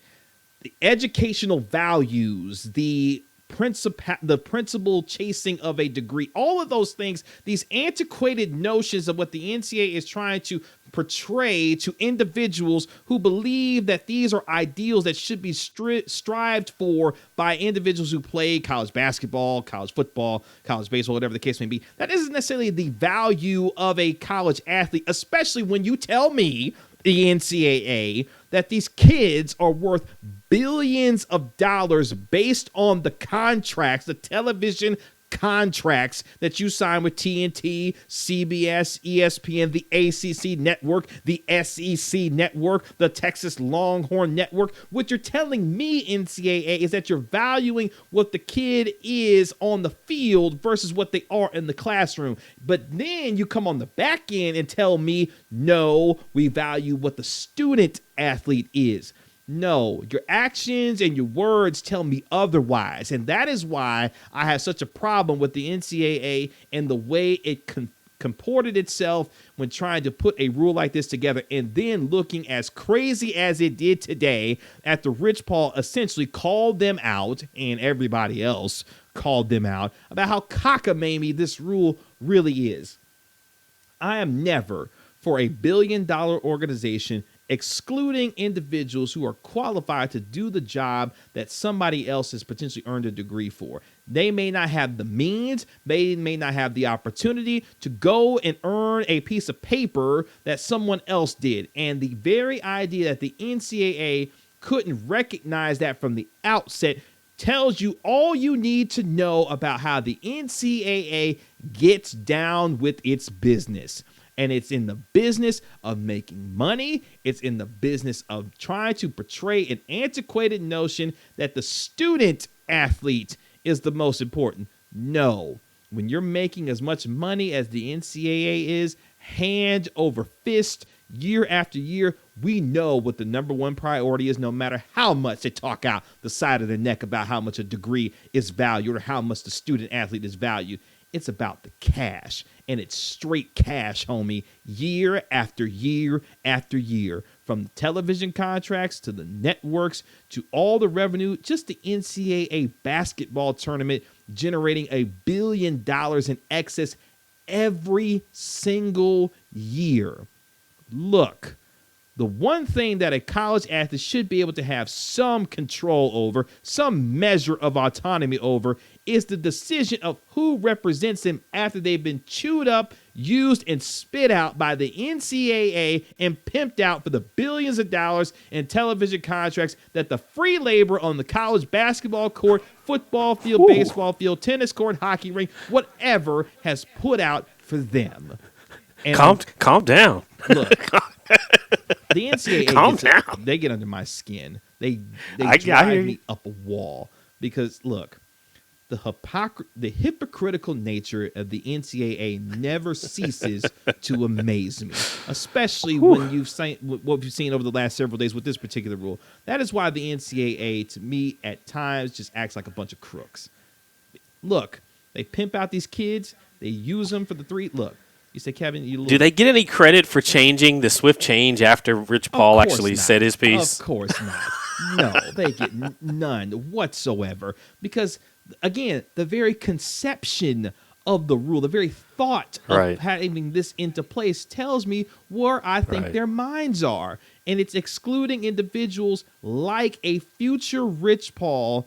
Look, Rich Paul is a representation of a threat that we've seen in sports for years and decades and hundreds of years. And that is a black man having control over his own enterprises and threatening the very business that was meant to keep him out.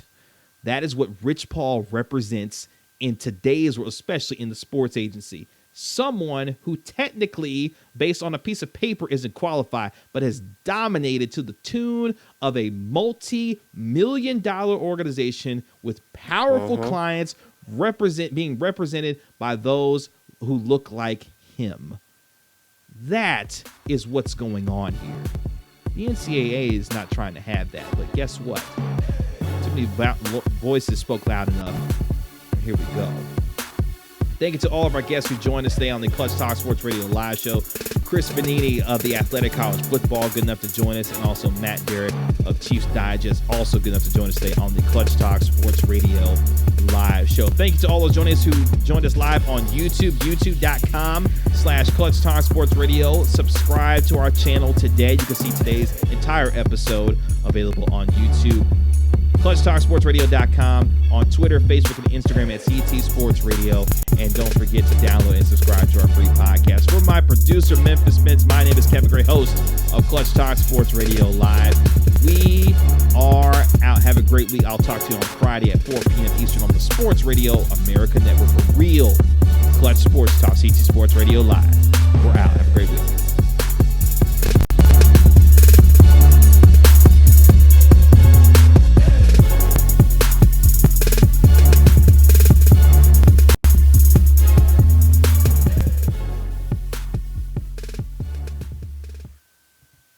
For decades, John invested all his money into floppy disks. It was on his to-do list to one day reinvest in energy and pharmaceuticals, but I guess he never got around to it. When John checked the balance of his 401k, it was 75 cents. We just told you a scary story in 15 seconds. Imagine what Geico can do in 15 minutes. 15 minutes could save you